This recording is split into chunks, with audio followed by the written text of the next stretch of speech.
Just over 10 minutes to go until the start of our Vitality Blast men's fixture between Hampshire Hawks and Middlesex. Hawks batting first. Of course, there's been some rock fests here at Utilita Bowl internationally over the course of the last year or so. There's been six brilliant games in the ICC Women's T20 World Cup earlier on in the summer. Of course, England against India, men's ITT20 is sold out this coming Saturday, but there's still availability for England against Sri Lanka men in a Vitality ITT20 towards the end of the summer. Tuesday, the 15th of September. Tickets, hospitality, and pitch-facing veterans are available for that England-Sri Lanka match. And of course, Britain's greatest rival in the Ashes arrives at Utilita Bowl next year for the very first time. Fixture details are expected soon, so do keep an eye out on the Utilita Bowl media channels. How you can be here as part of the first ever Ashes test here in 2027.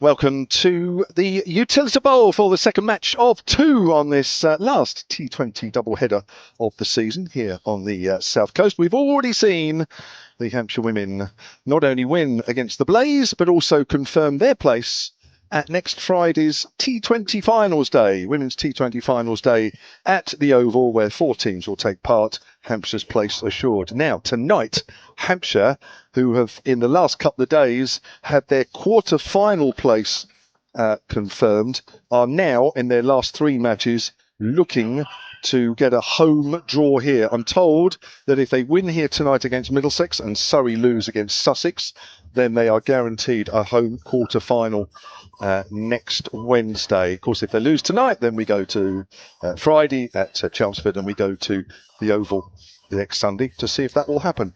Middlesex are the visitors here. It is first against 5th in the South Group. We've had the toss. Middlesex have won the toss and elected to bowl first. I'm Kevin James, and next to me, our very bestest friend.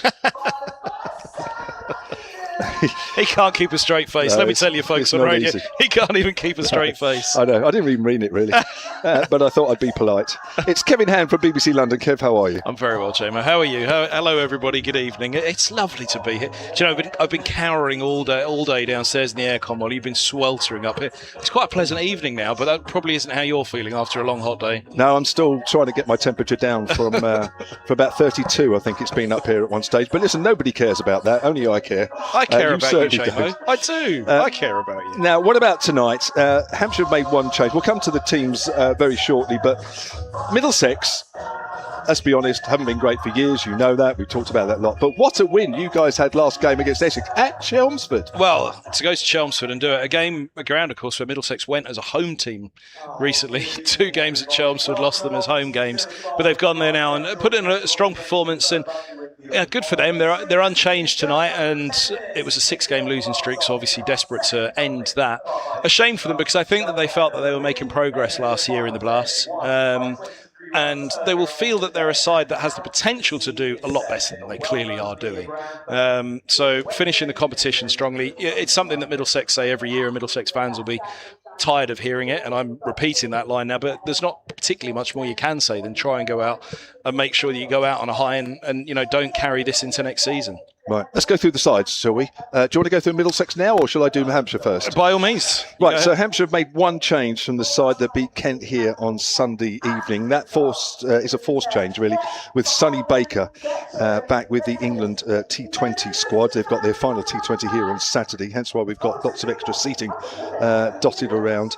And in comes Eddie Jack, the 20-year-old fast bowler, playing his first T20 game of the season. So Hampshire are Toby Albert, James Vince, Joe Weatherly, Tristan Stubbs, Hilton Cartwright, Ben Mays, James Fuller, Scott Curry, Andrew Neal, Chris Wood and Eddie Jack.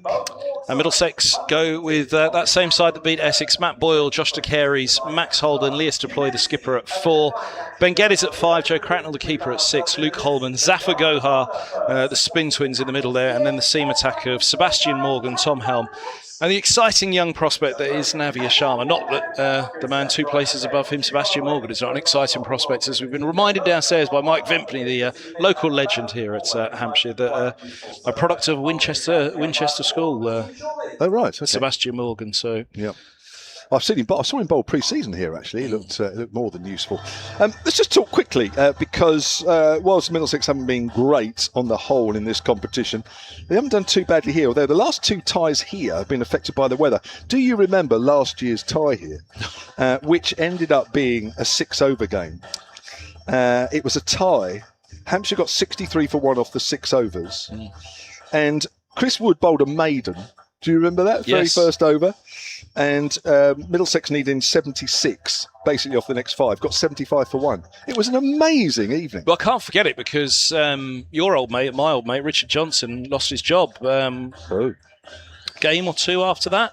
But I'd said that because Middlesex messed up the first 2 or 3 overs of the chase then, didn't they, in a low-scoring game? And as you say, there was a maiden that they were almost single figures after 3 overs, weren't they? And it seemed a game that Middlesex couldn't lose, and they lost it in those couple of overs. But they put 4 games together on a bounce, which were, I said it at the time, and I still stand by it, the best 4 games that I've seen Middlesex put together in T20 cricket in their history of T20, and that includes winning it in 2008. That 4-game run, they played so well. They went to Essex, to Somerset here, a game at Lords as well. They were really playing some excellent T20. And that game, it was a real shame for them that they didn't get over the line. And of course, for their coach, Richard Johnson, because he ended up losing his job not long after that, which...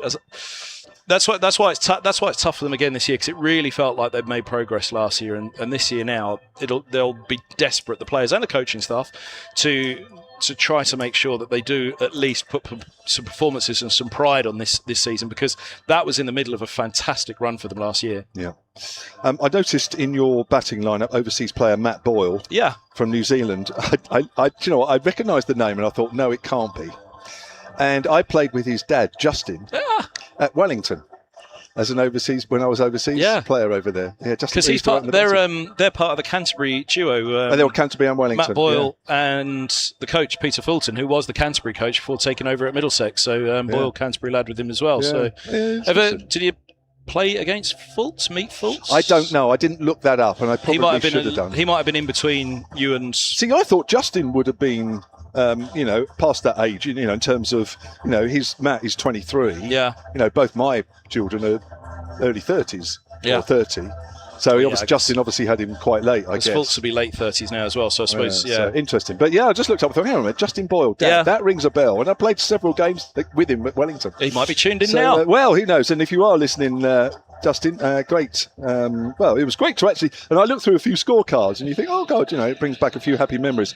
Just going back to Hampshire for a moment, I mentioned that basically because of Monday night's tied game between Lancashire and Derbyshire in another group, it means Hampshire are guaranteed this quarter-final place, because the top 2 sides in 3 groups go through to the quarter-final, and the 2 best sides who are third go through. Now, Hampshire now are definitely one of the 2 best third-place sides, even if they lose the next 3, get toppled off the top and slip to third in the South Group. Maybe unlikely, but it could happen. So that will mean that they are, in less than a week's time, or around a week's time, in fact it is exactly a week's time, next Wednesday, it will be their 14th quarter-final tie. And only 4 of the previous 13 have been here at home. Hence you can see why they're quite keen to have a home tie. 2004 against Lancashire, they lost. 2011 against Durham here, they won by 55 runs. That included the young Ben Stokes, by the way. 2013 against Lancashire, they won by 1 run, which was an amazing evening. And 2023 against Worcester was the last home game here, which they won fairly easy when Worcester were bowled out for 100. It will be their 14th appearance. Nottinghamshire, who are also confirmed quarter-finalists, correct me if I'm wrong, but I think I've read that already. This will be their 15th quarter-final this year. So only Notts and Warwickshire, who have also had 15 quarterfinals, have more in that stage than Hampshire. I think Middlesex have had 3. There was the year that they won it. Here? Yep.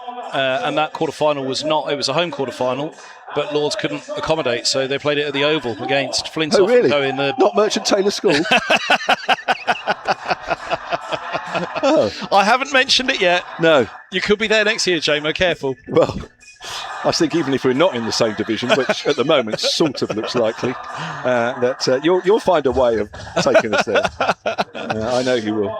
Wantage Road and Trent Bridge are the other two that spring to mind. Maybe there's a fourth that I'm missing, but I can look it up actually. Yeah, they've never had take me a minute or two. They've never had a home or a Lords quarter-final, which is a bit of a shame for them. And of course, a Lords final itself has been a long time in coming for Middlesex, but that is off the table at the moment with the Blasts at Edgbaston and the One Day Cup at Trent Bridge.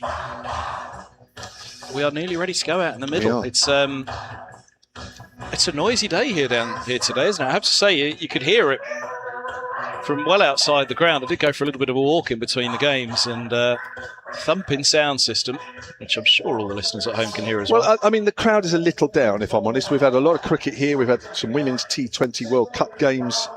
Hampshire, of course, playing here last Sunday. We're here today. We've got the sold-out men's T20 game, the final match of the series here on Saturday, which is a sellout, extra seating put in. Just over 19,000 are here.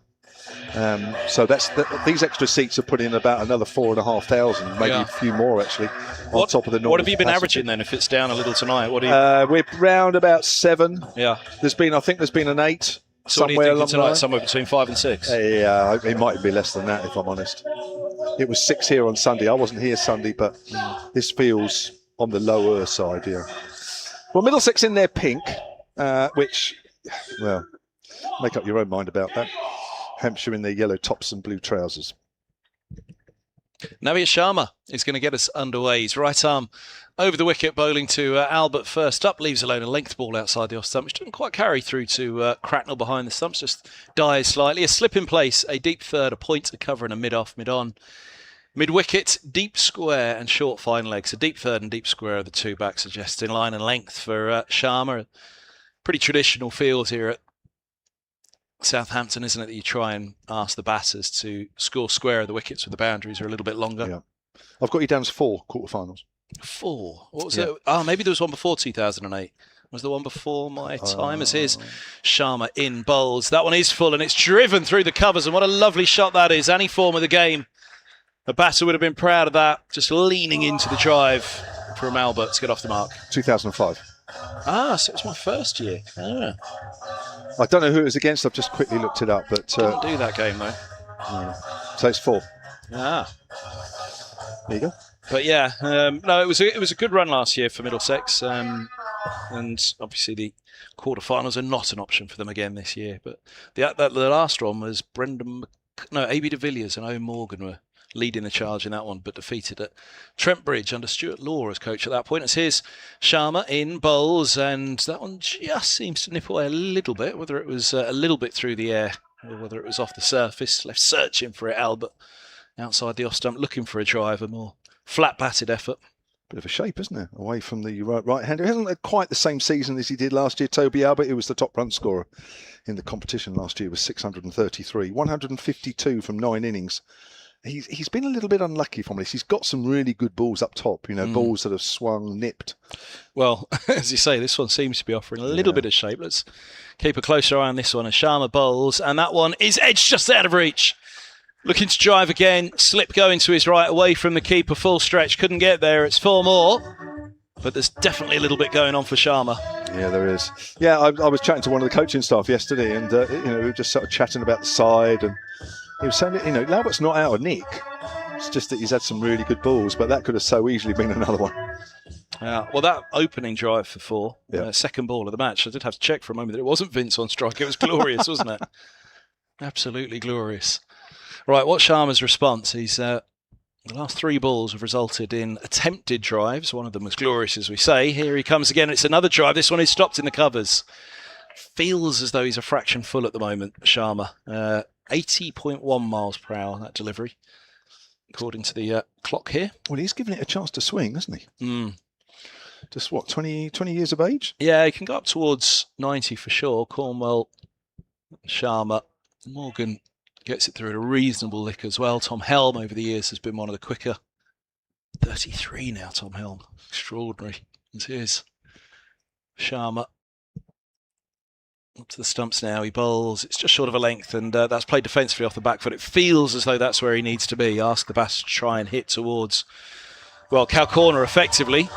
And he's got the field set to defend it at deep square and at deep third. End of the opening over then. 8 without loss. That glorious drive to get them underway. 2 boundaries. The edge, the other one, only just out of reach of the one slip in place.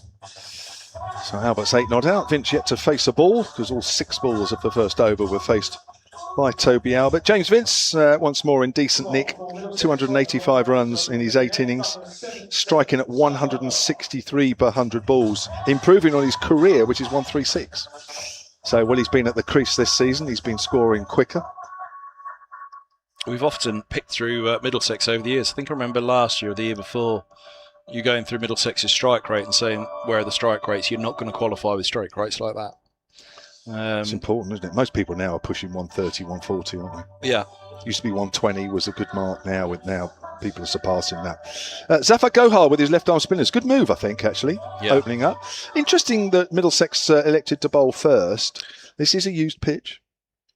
It was used on Sunday. Used here with the women as well this afternoon, I should say. Right, here's Gohar then from the pavilion end. Vince pushes out towards extra cover, wants the single, good fielding. I'm going to guess they're going with having fielded first at Chelmsford, go again. But slightly, you're absolutely right in what you're saying. Slightly the thought would be we go out there not quite sure what a good score is going to be on a used pitch. Well, Hampshire got 152 this afternoon against the Blaze, and that was a winning total by 23 runs as Vince works it out on the leg side for a single. 9 without loss in the second over. 1 change for Hampshire. Sonny Baker rejoining the England T20 squad. Eddie Jack, the 20-year-old seamer, coming in for him. So like for like. Eddie Jack playing his first T20 game of the season. Middlesex unchanged from the side that won at Essex last time out by 4 wickets. Here's Gohar. Might be another reason why they want to chase. There's a flat batted drive through point for 4. Away to our right, the west side of the ground as we look. The side where the sun will tonight hover over the horizon. I'm sure we'll have a red sun again tonight. It's absolutely beautiful over the west, over the New Forest later on this evening.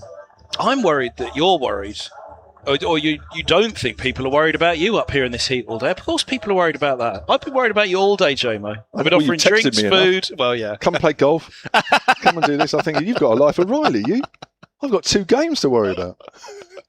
Now there's an edge. 1 bounce down to short third man from Albert. Again, that was a flat batted shot or attempted flat batted shot through the offside. Yeah, come play some golf. It's far too hot for that. It's far too hot for golf, wasn't it? Good idea.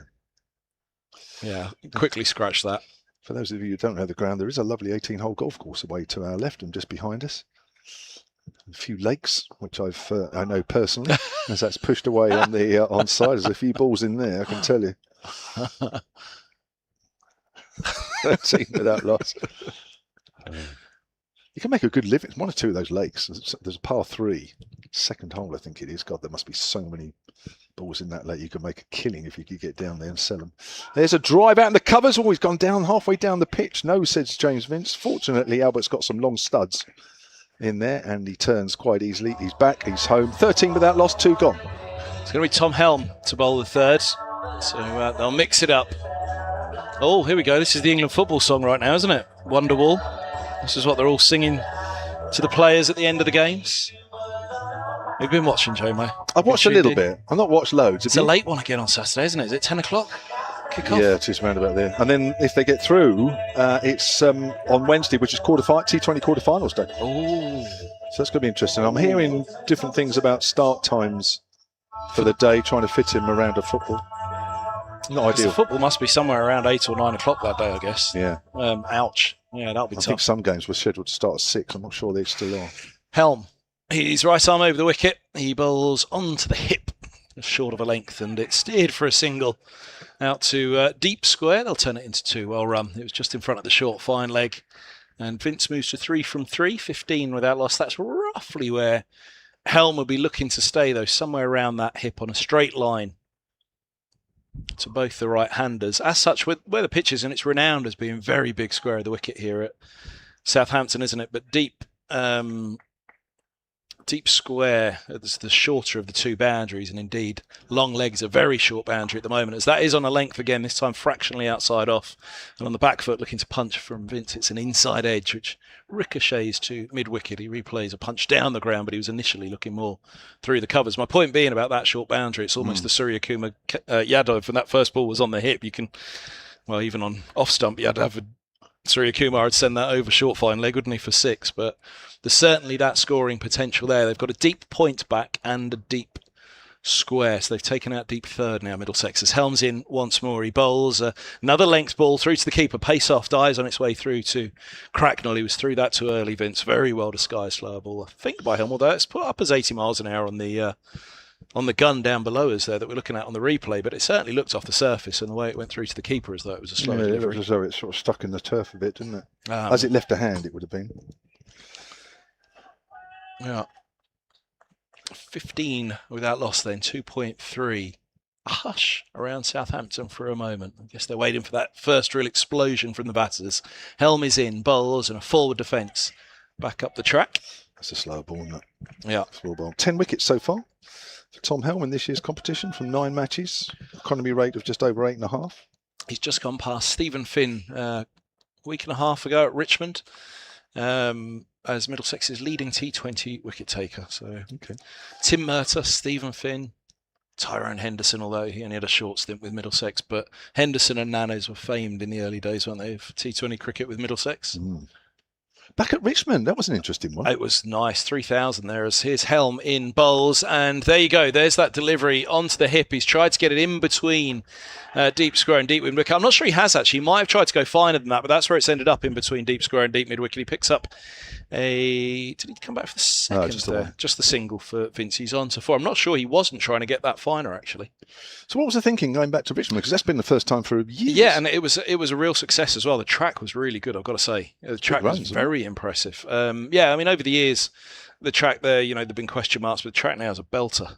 So they've done a lot of hard work there, and it was really good to be back. And as I say, 3,000 or so there. It was a really, really good day, although not a good result for Middlesex. As Helms in, bowls and beats the edge with a ball that just nips away again. The hand movement from Albert confirming that. That is a slower ball again, 67.1 miles an hour, and it dies on its way through to the keeper. But we're not quite in line, but you can certainly see if it's beating a batter like that it has done a bit. And indeed, the batter did confirm it with the hand movement as well. 16 without loss after 3. Yeah, Durham didn't seem to have any trouble batting on it. 218 for 6. Middlesex. It was good. Well, 118 all out.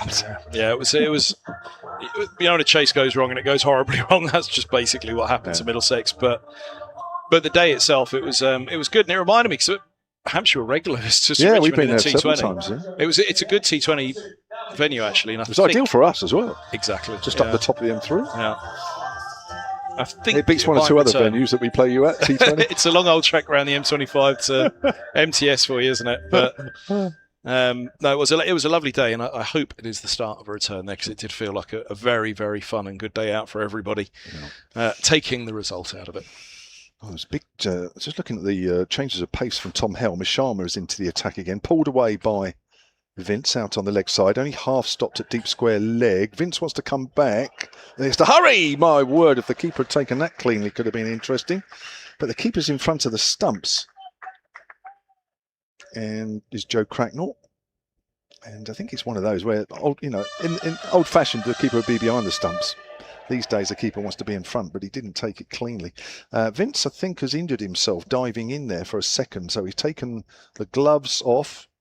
He's just looking at his hand. He's going to have a little bit of a break in play. Joe Cracknell has only come back in the side recently, hasn't he? He was injured, wasn't he? Early on in the season. He injured himself at Hampshire, which it was one of those games. A replacement keeper on loan from Yorkshire mid-game caused a little bit of, let's say an eyebrow or two to be raised. Harry Duke coming in from Yorkshire. Unfortunately, Jack Davies was unavailable for personal reasons, and we hope all is well with Jack. But they were at Lancashire, and to get a kid from nowhere, basically, who was the next in line, it was easier to get someone from Yorkshire to come across. Vince is ready. Sharma's in. Right arm over and bowls, and Vince drives on the up, but doesn't time it. Goes out into the covers. Just flexing his right arm there, Vince. I think this is a better move to move Sharma to that end with the big boundary to the leg side, because with deep square and deep mid-wicket back, and indeed as he had in the opening over with deep third back, he's asked to bowl that stock line and length ball of T20. You don't want them hitting down the ground, but equally this will, for a youngster as well, it will allow him in his mind to bowl that little bit straighter than perhaps he did where he was getting driven in that first over. 83 and 63 for James Vince. 84 and 63 in his last 2 innings, both against Kent. Vince smashes that on the up, doesn't time that, and he goes up towards mid-off, just about makes it on the 30-yard circle. Again, I think we're seeing... It's interesting talking to Georgia Adams, the Hampshire women's captain, after the game this afternoon, and she thought the wicket was a little tricky. And I think we're just seeing, the sun on this pitch for quite a while now, and the 4th game, and it's maybe just a little tired. Yeah, that was what I was pondering. Pretty much as you said, Middlesex fielding first. One, that's how they won on Sunday at Essex. And I just wonder, were they fancying, all right, we could get ourselves in trouble here, wondering what a good score is on this pitch. So let Hampshire show us what a good score is and we'll respond. Yeah, that's maybe a good decision. Sharma's in, goes across the stumps, tries to hook it away on the leg side, misses. Second bounce through to Cracknell. The sad thing is for Middlesex as well, we were almost on eggshells talking about it at the start, weren't we? But it has been another tough year. But when you look at this side and you've seen the bowlers so far, Sharma's a fantastic talent, a real prospect. Everybody that's seen him, they're looking at him and thinking, wow, this kid could have a big future. Tom Helm, great T20 bowler, Zafar Gohar. The parts are there for Middlesex. Yeah. I think that's what will frustrate them this year. You just need some good results behind you, don't you, really? He goes across his stumps there and actually reverses it on the offside. Just opens the face of the bat and works it down to third man. He does that quite a bit, does Toby Albert. Looks as though he's going to flick it away on the leg side, and right at the last minute opens the face of the bat.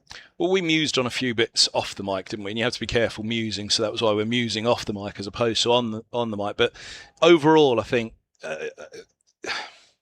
when you've been on a run and have a history of, it's always there in the back of the mind, and it's until something flicks, until something switches, until something changes, and you do finally put it to bed and get on a winning streak.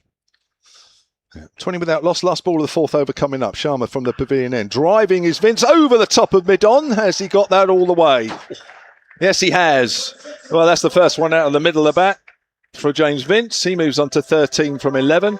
Albert is 13 from 13, and after 4 overs, after Hampshire have been asked to bat first, they are 26 without loss. 10 runs off that one. Yeah, it was from young Sharma. Cracking shot, and it wasn't a delivery into the slot punished. It was just great cricket from Vince, that wasn't it? But I think that was a better over from Sharma. It felt like a more confident over from him, switching up to the pavilion end. Colourful gentlemen on the live picture feed there. We're on the Hampshire Cricket website with our commentary here, Kevin James and Kevin Ham. We're also on the BBC Sport website and app, also on Sports Extra 3 and on all frequencies BBC Radio Solent. It's going to be Sebastian Morgan, Winchester alumni, who's going to bowl down below us, and he will replace Tom Helm. Just seeing the speeds there, 84 I think was the top, was it, for Navia Sharma in that last over. As here's Morgan, right arm over the wicket, he bowls to Albert, it's into the block hole. That's very well bowled. They dig out a single, a pair scampering through mid-wicket, coming up. Good start from Morgan. I think that did catch Albert somewhat by surprise, and it was a slower ball, so that's a pretty good start from the 18-year-old. Slower ball Yorker. That's all right, isn't it? Yeah. Shows confidence, that's for sure. Playing just his 7th match in this... he's playing 7 matches today. He's only played 1 before this year. Yeah, he's a genuine all-rounder as well, JMO. He's really a phenomenal batter. Very, very exciting. Young prospect as in he comes now. Bowls just short of a length, and that's eased to backward point, and they're executing pretty well at the moment, Middlesex, I'd say, because as you say, it's not quite coming out the middle for Hampshire. One, whether it is not coming on quite as they'd like off the surface, but 2, I think, though, Middlesex are bowling very, very well to their tactic at the start here into their field. I think they're nailing their execution right now. Well done them. They'd be desperate to go 2 from 2. There was a video on social media as here's a length ball through to the keeper, and it's gone through the keeper as well. Now, did it take an edge It's 4 runs. It was edged. It was a swing across the line. It was just a heave from Albert, really, and that's not disrespectful to Albert because he was playing the ball that was delivered line and length just outside off, potentially nipping away again. But it's taken an edge, which has ballooned over the keeper, really. And it's nearly taken his head off, hasn't it? He was shot by it. It'd be interesting to see. It was given us runs. It's just got an edge, isn't he? It's gone over the top of the stumps through Cracknell. Yeah. Here's Morgan bowls. Oh, a little bit of width on that, and it's cut. Turned it into a lot of width, Albert, didn't he? Just opened up to it and gave himself the room, and he's punished Morgan there. And, well, that was all about the batting once again. Very well played. 22 for Albert from 16. Just a little bit more on Morgan. He's only 18 years old. Is he a little bit unlucky not to be in these under-19 test matches that are coming up at the end of the week? So, yeah, I think so. He's been there or thereabouts for England the whole time. Caleb Faulkner's gone with them, so that's why he's not in the squad for this one, given the prep to go ahead and perform in that. As in comes Morgan once again. Length delivery, which is punched off the back foot. They'll think about 2 to deep third here, and back they come. Luke Holman is the fielder down there, and will rifle in a through to the gloves of Cracknell. Yeah, I think he is a little unlucky because, again, it's looked upon as though he, much like Sharma, have got really bright futures ahead of them. Certainly the potential's there. Yeah. Hampshire's Manny Lumsden is part of that under-19 squad as well. He was actually in tonight's squad for this game, which is interesting. Morgan's in, bowls, and no ball called. Dug out inside edge off the toe end of the bat. Yorker attempted again, so a free hit coming up. They've scampered a single to short fine leg, so Albert moves to 25. Vince to have strikes. There's still one more to go at the 5th. Well, I wonder on that, because again, that was something that was, I don't know if you were there at the time, downstairs, there was a question, well, why have they not put Faulkner in this, but Lumsden was in? I wonder, given Middlesex's situation, I think, look, all right, let's let Faulkner focus on that rather than trouble him with this, whereas Lumsden, if one of the bowlers goes down injured and they've released Lumsden, whereas you say Hampshire are looking to secure a home quarter-final, I'm guessing that was the theory, that one was in and one wasn't, which I think is understandable from both sides. Yeah. Short's third coming up, so who's dropped back? Deep mid-wicket. Deep square and deep mid-wicket, the 2 back. Morgan in for the free hit, which is hit all along the floor to cover, and it was well bowled. It was a Yorker delivery, toe end of the bat, driven into the covers by Vince. So he has 14, Albert has 25, and Hampshire have 40 on the board now after 5. And, well, we've just seen the Manhattan flash in front of us, and I was about to say exactly that. The last couple of overs have changed this power play, and they could be on for a good 55, 56 run power play here. Yeah, 10 and 14 the last 2 overs, which has made a little bit of a difference. 1 over left of the power play. Well, if you'd have said after 3 that they'd be 55 on the board at the end of the power play, I think they'd scream at it. So this is a big over. It is Tom Helm, though. And actually, this will be a really interesting test. We know how good Helm is. None for 3 off his firsts. And I'm sure that they'll be thinking, even though it's Helm, we've got to go after him here. From the pavilion end then, comes in and bowls to Albert, who hits that away on the offside, finds the fielder. And there is no run. So Albert is 25 from 19. Vince is 14 from 13. Just to repeat, Hampshire have already secured a quarter-final place after Lancashire and Derbyshire played out a tie on Monday night. It meant, obviously, what happens in other groups does affect qualification. It means that Hampshire, even if they have a horrible run-in, will finish as one of the best 2 third-place sides at the very least. So their quarter-final place is guaranteed. They want to get a home quarter-final, of course. Albert hits it over the top. Has he got big legs on that one? I think he has. Yes, he has. Over the rope by a few yards. And Albert moves on to 31 of 20. 46 without loss, with still 4 balls left of the power play. He's gone slower ball Yorker there, but he's missed, hasn't he? It's in the slot in the end. And they do say if you're going to miss long, don't miss short, because then you're in the slot with the Yorker. And even though it was the slower ball, once it was picked by Albert, it was gone. Helm in again then. Runs towards us and bowls slightly wider of the crease. That's flicked away by Albert, and that could be 6 more. He's really got hold of that. Oh, whoa. Just a little flick, but right out of the middle of the bat. 50 up for Hampshire, 52 without loss, and Albert has rapidly now moved on to 37 from 21. And both of those are brilliant, aren't they? The first one, as we say, it may have been in the slot, but it was a slower ball by Helm, and how sweetly he connected. But this was just sheer modern-day manufacturing of a cricket ball in short-form cricket. Wristily somehow whipped over deep square for 6, and it's a big boundary, as we've said, on the leg side. Isn't it? I mean, it's a good 60 yards plus, isn't it? And we said they go after Helm, back-to-back 6s here, but without feeling like they've really thrown the kitchen sink yet. Helm in again, bowls to Albert, and Albert's gone across his stumps. He's pulled that away on the leg side. Could this be 6 more? It is! And that's cleared the rope by 3 or 4 yards, got underneath it, just helped it away by stepping across on the legs on the offside, made the angle, and Hampshire move on to 58 without loss. Albert on to 43. That's now his top score of this campaign, beating his 39 in the win over Surrey at the Oval earlier in this competition. And none down after 5. Helm would have known full well they would go after him hard in this over, and he's an experienced bowler. Hasn't done a lot wrong, really, has he? As he comes in again, short, and that's pulled away. There is a man at deep mid-wicket. Just a single to Albert now. 44, he moves on to 59 without loss. Big over. This last 3 overs have been big. Not a great throw in. Cracknell, not sure what he was doing behind the stumps. Fortunately, there's a couple of players behind him backing up. Well, it's one of those overs that, as I say, if you're none down after 5, you know that the 6th over is going to be launched. Whatever they do, they will gamble everything. They will high risk everything. But what a performance in this over by Albert. And still one to come of it. And it's Vince versus Helm. He'll be desperate to get out of it now. Only 3 6s and a single so far. 19 off the over. Here's Helm, runs towards us, bowls to Vince. Vince gets a length ball. There's gaps on the leg side, and he just has a quiet single, jogs up the other end, keeps the strike, and 6 overs have passed. And Hampshire, who had a little bit of trouble first couple of overs, it looks a bit of a wearing wicket, but they seem to have mastered it, got over that quickly, and they've powered their way to 60. Well, I was tentatively saying at the end of the 5th, look, if you'd have said at the end of the 3rd, you could be 55, 56. I was tentatively saying it, they're 60. 60 without loss after 6.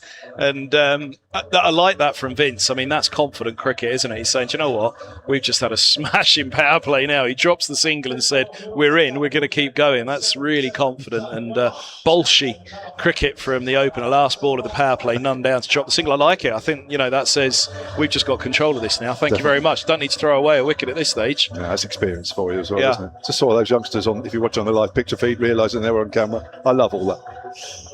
Great fun. I think some people in the crowd can win a couple of signed shirts tonight. I think by I yourself? read that somewhere. Not by me, no. That's hardly winning something, is it? Here's Gohar. He's left arm around the wicket. There's a long off, long on, deep cover, deep mid wicket, deep square. He bowls a length ball which wraps on the pads. Big appeal goes up, drifting down perhaps, but not in the best angle. Yeah, the umpire's just said that one's sliding. I think, is it? Hold on, let me see where he's. I'm looking at him from the wrong angle now on the camera. Yeah, he was just saying it's going down the leg side. It was a good shout though.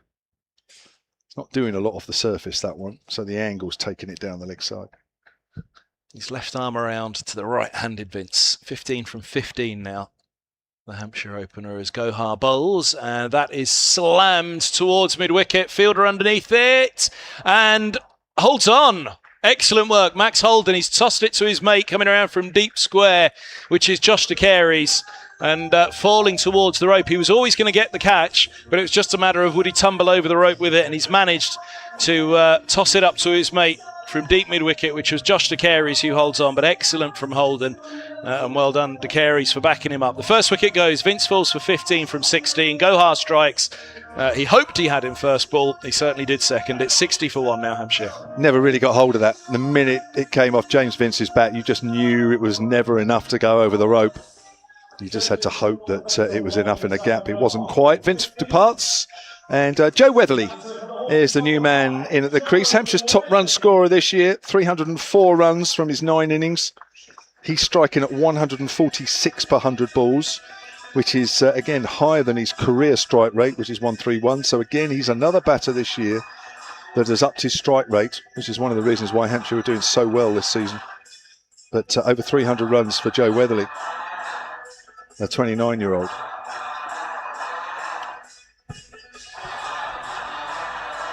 Just pondering the Vince wicket. Like I say, He dropped the single last ball of the power play, didn't he? Then he goes for the big shot in the next over, but it's fine. That was the point of dropping the single. It's just saying, no, we're all right. We'll boss this. He's gone for it. As you say, this is a used wicket. 4th game now in how many days on it? 3 days. 3 days. So And with the sun as well. yeah, so I know they the cover spinners, these wickets, but the spinners. well, we saw in the women's to game be- that it was biting a bit. Mm. Amanda Jade Wellington, superb. Gohart to Weatherly, gives himself a little bit of room and he crunches a drive in front of extra cover. Long off will get around with a tumbling stop to Holden to 2. And it's 62 for 1. Should add Georgia Adams, superb, of course, with 4 wickets as well. Her career best for Hampshire in T20 and for Southern Vipers. So the spinner's a bit of a strangle for them, yeah, in terms of the batters struggling to get it away. We've got Luke Holman to come, Middlesex, and Josh DeCaries if needed. I think they'll be used. Off break. I'm sure they'll get an over or so. Oh, I think so, yeah. 3 seamers and as such 3 spinners to front line. Well, here's Gohar. He drags this one down, really ripped it down into the surface, that one. It's pushed back to him off the back foot by Weatherly. No run again. And there is something of a hush here tonight. It's almost an anticipation about this one, isn't it? They're kind of waiting. As this ball is driven up and over Shots. extra cover. Lovely shot for 4. Glorious, wide of long off. And this time it is a boundary. Just opened the face of the bat there. Such a good shot from a player who's in really good form here in this cricket. I'll watch this again on the live picture feed. It's not quite there. It just opens himself out, goes to leg side, opens the face of the bat, making sure he gets it wider mid-off. Gohart, last ball of the 7th. He's in now, still around the wicket. He bowls, and this one, he's played off the back foot, just waiting on it within the crease. Weatherly drops a single into the vacant point region, cover point region. Extra cover comes around. A single it is. 7 bowled, 67 for 1. Actually, thinking about it, Hampshire fans, it's a Wednesday, so it's not quite your lively jumping out of your seat day. But also, that was a long Sunday then, so a double header. Yeah. During the day, and then England playing until 3 in the morning or whatever it was. If you're a Hampshire fan and England fan, yeah, they probably haven't recovered. They're probably still slightly sleeping. Yeah, they've come for a quiet evening at the cricket. I think, I think what we've seen is it takes the crowd a little while to sort of get into it. I think if Hampshire get away to a fast start, then it's fine. But yeah, I think even tonight it feels a little quieter. But then I think we're a few people light as well. So we have got some more spin coming in. Luke Holman, yeah. Luke Holman. With a leg spin from the pavilion end. Yeah. 9 wickets this season so far in 9 innings that he's bowled in. Bowling to Joe Weatherly. 67 for 1 then, 7 gone. Hampshire put into bat as Weatherly hits that, drills that up towards mid-off. And that will be a single. The Shadows now making their way over the outfield from the Shane Warne stand. Haven't quite reached the square yet, but it won't take too long. The sun we can just about see away to our right now, but fortunately we've got screens away. Otherwise I wouldn't be looking at the sun as long as I would have done looking through the black screens, but it's starting to set away in the west as it's turned away on the leg side by Albert. Moves on to 45. Few cries there. I think that might have been the googly there from Holman. Albert's 45 from 24, just to repeat, his top scorer of the season. 69 for 1. 2 balls of the 8th over have gone. As in comes Holman bowls. That's turned away on the leg side by Weatherly. First one run quickly by Albert. No chance of a 2 though. Again, it's a normal leg side field, isn't it, really, where anything that's hit in front of the square is always 1. It's whether you want to test the boundary, the fielders on the boundary. I would say for the moment, Hampshire might be fairly happy just pushing the ones on that leg side. Not for long though. I want to be. I think the women found that's earlier this afternoon. Both sides fell into that trap as that's hit off the back foot by Albert to extra cover, no run. We saw a few overs in the middle where both sides were content on hitting the ball on the leg side. It felt Hampshire's 151 may not have been enough, and in the end it turned out to be enough. And the Blaze got caught into that trap of just hitting ones and found themselves with too much to do. That's swept away on the leg side by Toby Albert for 1. 71 for 1. 1 ball left of the 8th. 9 runs and over Hampshire are going at currently. Yeah, it's a brilliant turnaround from the end of the 3rd, isn't it? Certainly there's been some big overs. Albert, the non-striker. It's Weatherly on strike, who drives, doesn't time it, hits it into the ground. The ball bobbles away back to the bowler. End of the over. That's not a bad over. The last 2 overs haven't been too bad. 7 previously, and on that one, just 4 runs conceded. Good over, good start from Holland. Well, 200 is not necessarily a winning score anymore, is it, in T20 cricket? Even 210, you're never particularly feeling you're done and dusted, but I think if they get anywhere near 200 tonight, Hampshire going at 9 at the moment. Wicket. No, I don't think it is, but if they get anywhere near 200, I think they'll be, but even 180 tonight, I think they'll be very, very happy and feel that they've got a very good chance of defending it from what we've seen so far. Well, Hampshire did get 190, and it was enough to beat Kent by 19 runs, but that was Sunday on this pitch. Here's Gohar, his left arm around bowls, and now a big step across to sweep and almost paddle. Oh, and a run out. Big mix up. I was looking back at the screen for a moment. Gohar went for the LBW. That wasn't given. In the meantime, the batters looked at taking a scampered leg by to short fine leg, but Weatherly sends Albert back, and he's a long, long way out of the ground as the stumps are thrown down. He was, he'd barely turned to get back. So it's a sad end for Albert after a fine 46 from 26, and 71 for 2 it is. 46 from 27 it is with his final delivery, Albert. But a real blow for him and a real shame for him because, as you say, he looked in really good nick tonight. So is it Joe Cracknell with the throw? Running from behind the stumps? I have to admit, I saw it go. They were appealing. I started to look to the screen to see if we could get an immediate angle on the LBW because he'd gone a long way across on the sweep, hadn't he? And that may well have been what saved him. But in the end, we'll see a replay in a moment, I'm sure. But yeah, Cracknell's been given us the fielder that ran him out. It was short, fine leg charging up. Yeah, brilliant from Cracknell. He's got halfway to square leg, thrown down the glove, and then thrown down one stump that he had to aim at from square on. Brilliant from the keeper. That was a good effort, that. I don't think there was one there, if I'm honest. It's one of those that's so tight, both players have to go straight away, and even then, I think Weatherly would have found it difficult. Yeah, agreed. Ben Mays, the new batter, the 18-year-old, playing just his 7th T20 game, his 4th this year. Likely to be a test against Gohar, this, as he's forward, searching for it slightly as he pushes a single through point and gets off the mark first ball. 73 for 2. Indeed, 72 for 2, my apologies.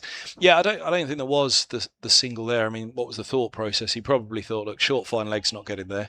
But what he perhaps hadn't factored that Weatherly did was, but there's a chance the keeper might. Yeah, I don't think Albert would have thought that. Yeah. Here's Gohar. Left arm around, he bowls, and this is dabbed into the onside for a single through the vacant mid-wicket. Gohar's giving chase this time off his own bowling, but it's Holden running in from the ropes that picks it up. Good bit of fielding, though. I think you'd probably, I would say, one in 7 or 8, Cracknell would hit the stumps in that situation because his body weight is actually still going away from the stumps. Yeah, taking nothing away from Cracknell there. That was an incredible piece of fielding from him. As this ball is on a length from Gohar, pushed down the track to long on, 74 for 2. This is Middlesex's chance now, though, isn't it? With Weatherly and Mays pretty new to the crease, just to try and slow up that 9 and over that they've been going and take that 180 potential down closer towards maybe a 160, which would, you'd have thought, certainly make a game of it. As Gohar is in, bowls just short of a length, and this is dabbed for a single off the back foot. Once more through that vacant mid-wicket. This time Long On gets there firsts. Young Boyle coming in to collect. Yeah, again, it's just that sort of pattern, isn't it? Where happy for the runs to be taken on the leg side. Hampshire taking them, just trying to build again after losing 2 wickets in the space of 11 runs in 2 overs. Gohar's in. Bowls a length ball, which on this occasion Mays rocked back to. He may not necessarily have done on that. It wasn't that short, but he's done well because he's gone deep into his crease and taken the single, just working the angle out to mid-wicket. 5 singles after the run-out first ball, and actually that's a pretty decent return from Hampshire just to keep the scoreboard ticking and not get bogged down by Gohar. 76 for 2 after 9. Only 9 off the last 2. Well, and 2 wickets. Yeah, 2 overs ago I was saying I think 180 actually possibly be match winning here, and I'm pretty sure it would be at this stage. 60-run partnership between Albert and Vince. That's comfortably the top partnership so far. So 11 to go. Hampshire have only lost 2 wickets, but they did manage to keep all 10 wickets intact at the end of the power play. It's not quite gone to plan since then. New bowler is Luke Holman, but the spinner's doing a good job here for Middlesex. And Luke Holman will be bowling to young Ben Mays, who's on 3 from the pavilion end with his leg spin. Comes in and bowls, and Mays just quietly defends that one. Can just see Hampshire just rocked with those 2 wickets here. Don't want to take too many more chances too quickly. Yeah, and the trap's set at the moment, isn't it? The long on, the deep mid wicket, and the deep square on the big boundary. Yeah. It's where it's tough as a batter. You want to keep the scoring ticking along. Mays uses his feet, gets wrapped on the pad. Well, you're looking for the scoring options. There's a deep backward square leg, isn't there? As Middlesex have 5 in the circle and only 4 back. Yeah. So the reverse sweep is one option, giving yourself room perhaps to hold one as well if you could detect the length early enough. But it'll be a big risk, as we've already seen with the googly that's tucked up 1 or 2. That's right. Got to be careful playing across the line too much. Holman bowls short, and that's pulled away, not timed by Mays. Ball makes its way up to deep mid on. Mays moves on to 4 from 6. Weatherly's 11 from 9. 77 for 2 halfway through the 10th over. It's definitely a different feel to these second 5 overs than the first 5 overs. And Hampshire started to pull away. They've been pulled back again as Holman comes in again. A sweep shot, top edge, could be caught around the corner. And it's gone in the sun, but it's a safe pair of hands. Good catch for Navir Sharma. And that's the 3rd wicket. He's got a big top edge there, Joe Weatherly, playing his favourite shot where he gets low and sweeps it away on the leg side. Weatherly goes for 11, 77 for 3 now. Yeah, and credit Middlesex. I think they've done really well this evening. There was those overs 4 to 6 where Hampshire, as opposition, have the right to come back at you. But I think that they've gone out with pretty clear plans tonight. They switched Sharma up to the pavilion end. It just made a little bit more sense to me on that. But everything else seems to have worked pretty well for them. And Holman there, I mean, the equation was quite clear.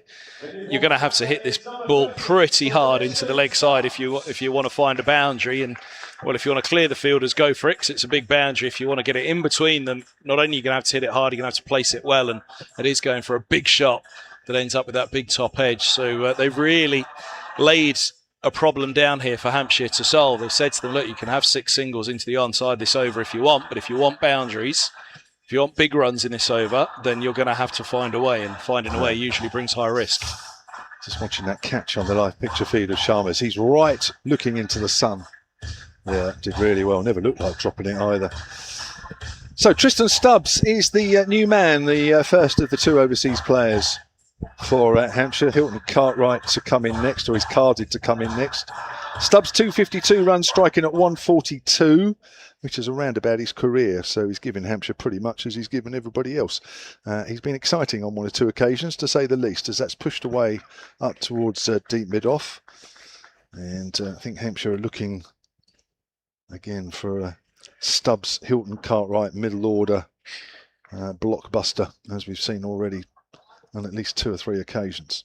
Was it your opening game or your second game when Stubbs, he'd barely been in the country 24 hours? Yeah. I'd watched that. It was brilliant, wasn't it? Absolutely Essex, brilliant. I think it was, yeah. Superb. Yes. South African T20 winner during the winter. IPL player. That's what he'd been playing IPL cricket literally the day before. So it's worked away on the leg side by Ben Mays. That innings you were talking about. It was a Cartwright and Stubbs special, as Stubbs, he said. Yeah. 69 not out of 42, Tristan Stubbs. Cartwright 46 not out of 21. Yeah, former Middlesex man, Hilton Cartwright, of course. Yes, he was. Yeah, he played under Richard Scott. Did he? Yeah. Former Hampshire left-hander. Yeah. And he played a bit for Derbyshire as well, Hilton Cartwright, over here. But he's been brilliant. He's been absolutely brilliant for Hampshire over 2 years. He really has.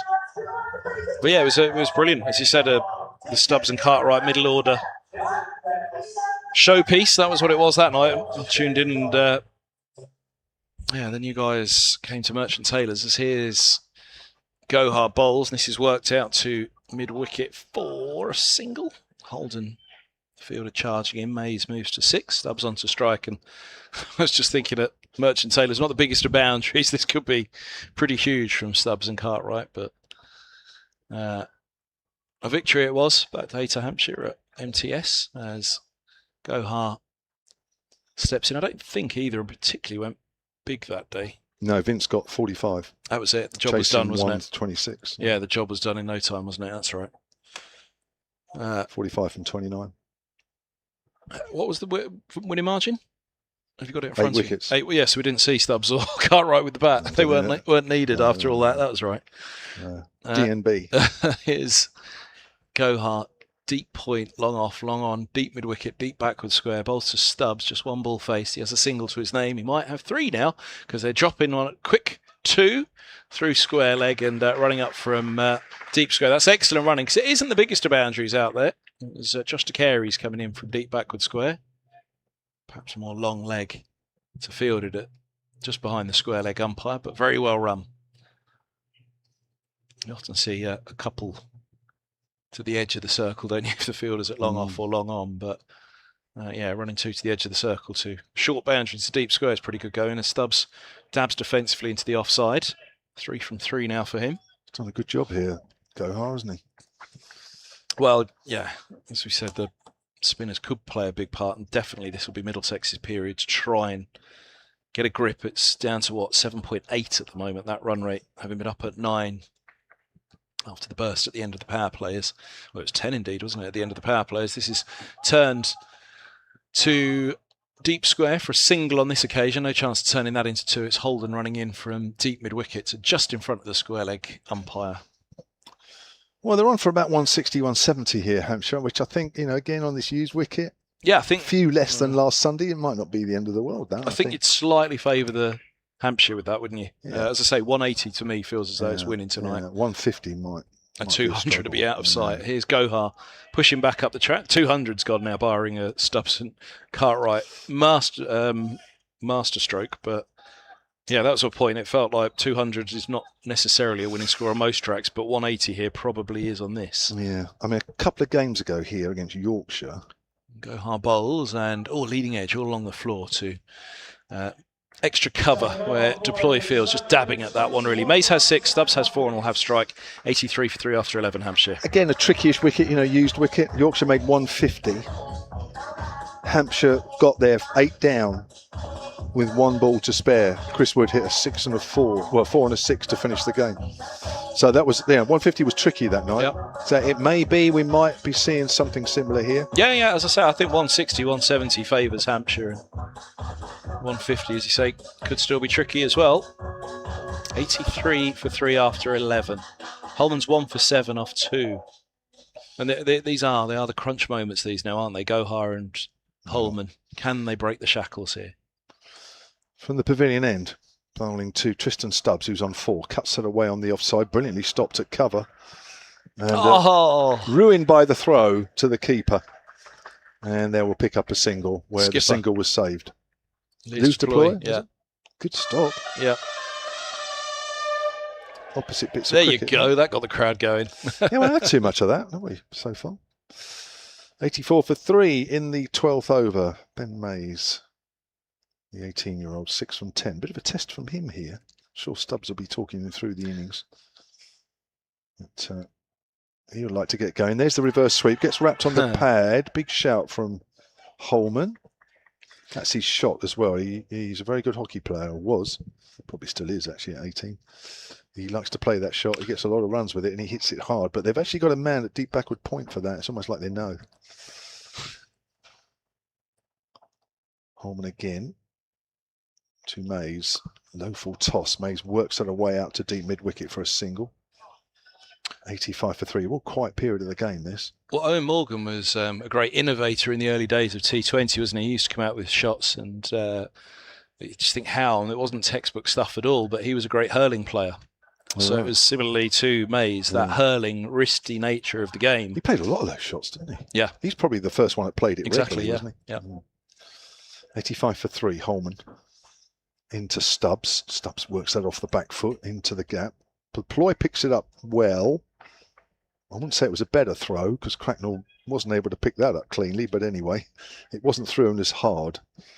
So it was a little bit easier to retrieve. 86 for 3, 2 balls left of the 12. Quite quiet. I mean, the stand, the Shane Warne stand's pretty well populated. Not so much the Colin Ingleby to our left, but a few fans dotted around the barn.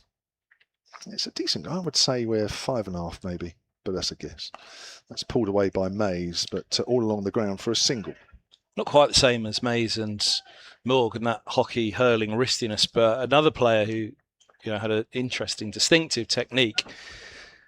And you think, how did that come about? Stephen Eskenazi, and only a couple of years ago, just before he left Middlesex, I was talking to him about how his game began. And he played a lot of cage cricket to begin with. All right. Don't hear so much about that now, do you? Stubbs full defensive out on the offside. Good over again from Holman. 3 overs, 1 for 11. Hampshire 87 for 3, 12 gone. Ben Brown was on mic with us in his Sussex days, and he said the player that he hated setting the field to the most was Eskenazi, because he just seemed to work an angle all the time. And you think, how's he got it through there? I've set the field absolutely perfectly, but he still finds a gap somehow. And just speaking to Eskenazi about it a couple of years ago, and I said to him, do you think it was that cage cricket background where you are placing the ball to get those runs in certain areas that maybe influence that? Because the way he'd work the bat and open the face and close the face and just manage to find angles. Extraordinary how your early introduction to the game can really go on to have such a big influence. We haven't had a boundary since the 5th ball of the 7th over. And here we are, starting the 13th. A little bit of pressure on young Mays here to get on with it now. Get on with it or get out. Really. With Cartwright waiting. Yeah. I don't think he can take up too many balls here, can he? He's 8 from 13 at the moment as Helm comes in and bowls to him, and Helm will be making this very difficult for him, but that's well played by Mays. First ball to a slower ball onto his hip from Helm, and he's just eased it down to long on without going too hard at it, just watchful.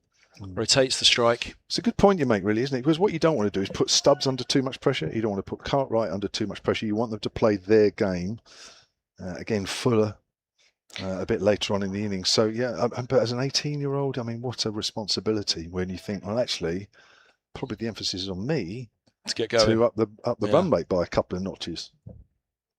Helm to Stubbs, turned out to deep mid-wicket, thinking about 2. He's run the first hard. They're going to go for it. Throw comes in. Stubbs could be in trouble. Stubbs is safe. Whoa, that was tight. Direct hit and he was gone for sure. It was a good throw from the deep mid-wicket boundary, which I think was Sebastian Morgan who's thrown that in. Very good arm indeed.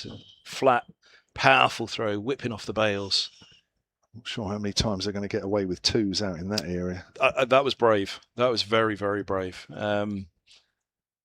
Crucially, no hesitation, because then he definitely would have gone. But here's Helm to Stubbs again, and Stubbs waits and pulls the slower ball out to deep mid-wicket, and this is a comfortable single. And now here we go. It's Mays on 9 from 14, and as horrible as it is, the 18-year-old is under the pressure to get under it, because as well, you want Cartwright to have a couple of deliveries to have a look at this. You don't want him coming in at the very death without any time to look at it and just start swinging on this.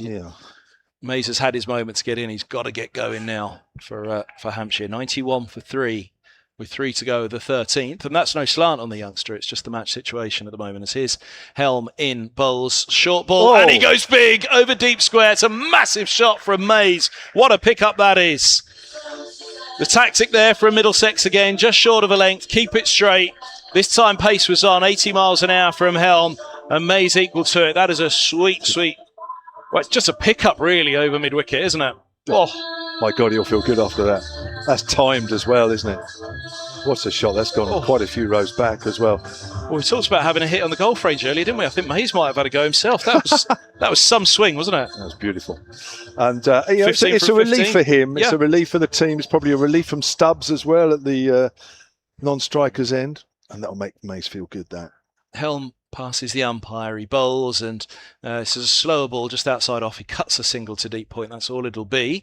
As I say, it's no slant on him whatsoever to say he's got to get going or get out now. It's just where the match is at this point, isn't it? And with those still to come, you've got to start going and go. He's gone. He's now 16 from 16, and that puts a different face on it all. It's parts of the game, where not everybody always sees, does they? You think, it's just about playing, it's just about, but you've actually got to think about not only yourself, you've got to think about who's at the other end, who's to come. A lot to think about. Helm in bowls, and this ball's pushed away into the offside, fielded at extra cover, 98 for 3, 13 bowled. I won't mention any names, but one thing that was kind of introduced to me, and obviously we've all had to learn T20 cricket a little bit over the last 25 years now, haven't we, or whatever it is. But I remember when it was first put to me that some batters can be a little bit selfish in T20 and they're batting for their average in T20 rather than they're batting for the team. And wait, hold on a minute. Where's the time to do that? But they're just pushing nice little shots around, keeping a relatively decent strike rate, getting their average, and it all looks very pretty. But actually, they're not really helping their teammates much. And that was quite an interesting concept that was introduced to me 10 years ago now. Yeah. So, but I know why. Former Middlesex player you're talking about. Anyway, moving on. 98 for 3, 7 to do. We'll leave it there. May's 16 from 16 now. Stubbs has 9, and we've got a change of bowling, have we? Yeah, it's Boyle. Matt Boyle, the New Zealander, with his leg breaks as well. So, yet another one short. That's pushed away on the leg side by Ben Mays, and Hampshire move on to 99 for 3 at the start of the 14th. So, Matt Boyle, who actually is... I think, did they win the Super Smash in New Zealand, Canterbury Kings? I think they did. This past season, I know they won the Plunkett. Oh, no, runners-up. No, they were runners-up. Tell a lie. I knew I'd read something about in the final. That's why they were runners-up. That's pushed out to extra cover, where there is no run. Well, that's the thing. Peter Fulton's come in a Shield winner, as you say, a runner-up. Yeah. In the Blast, their version of the Blast. That's right. Stubbs drives back to the bowler. It's bounced before it's reached a bowler. Bowling in his sunglasses. Boy, a good part of those two sides as well. Just takes his time. From that pavilion end, comes in again. Bowls, Stubbs smashes that off the back foot up towards mid-off. Just 2 runs off this over. 4 balls have been bowled, and that's the Hampshire 100.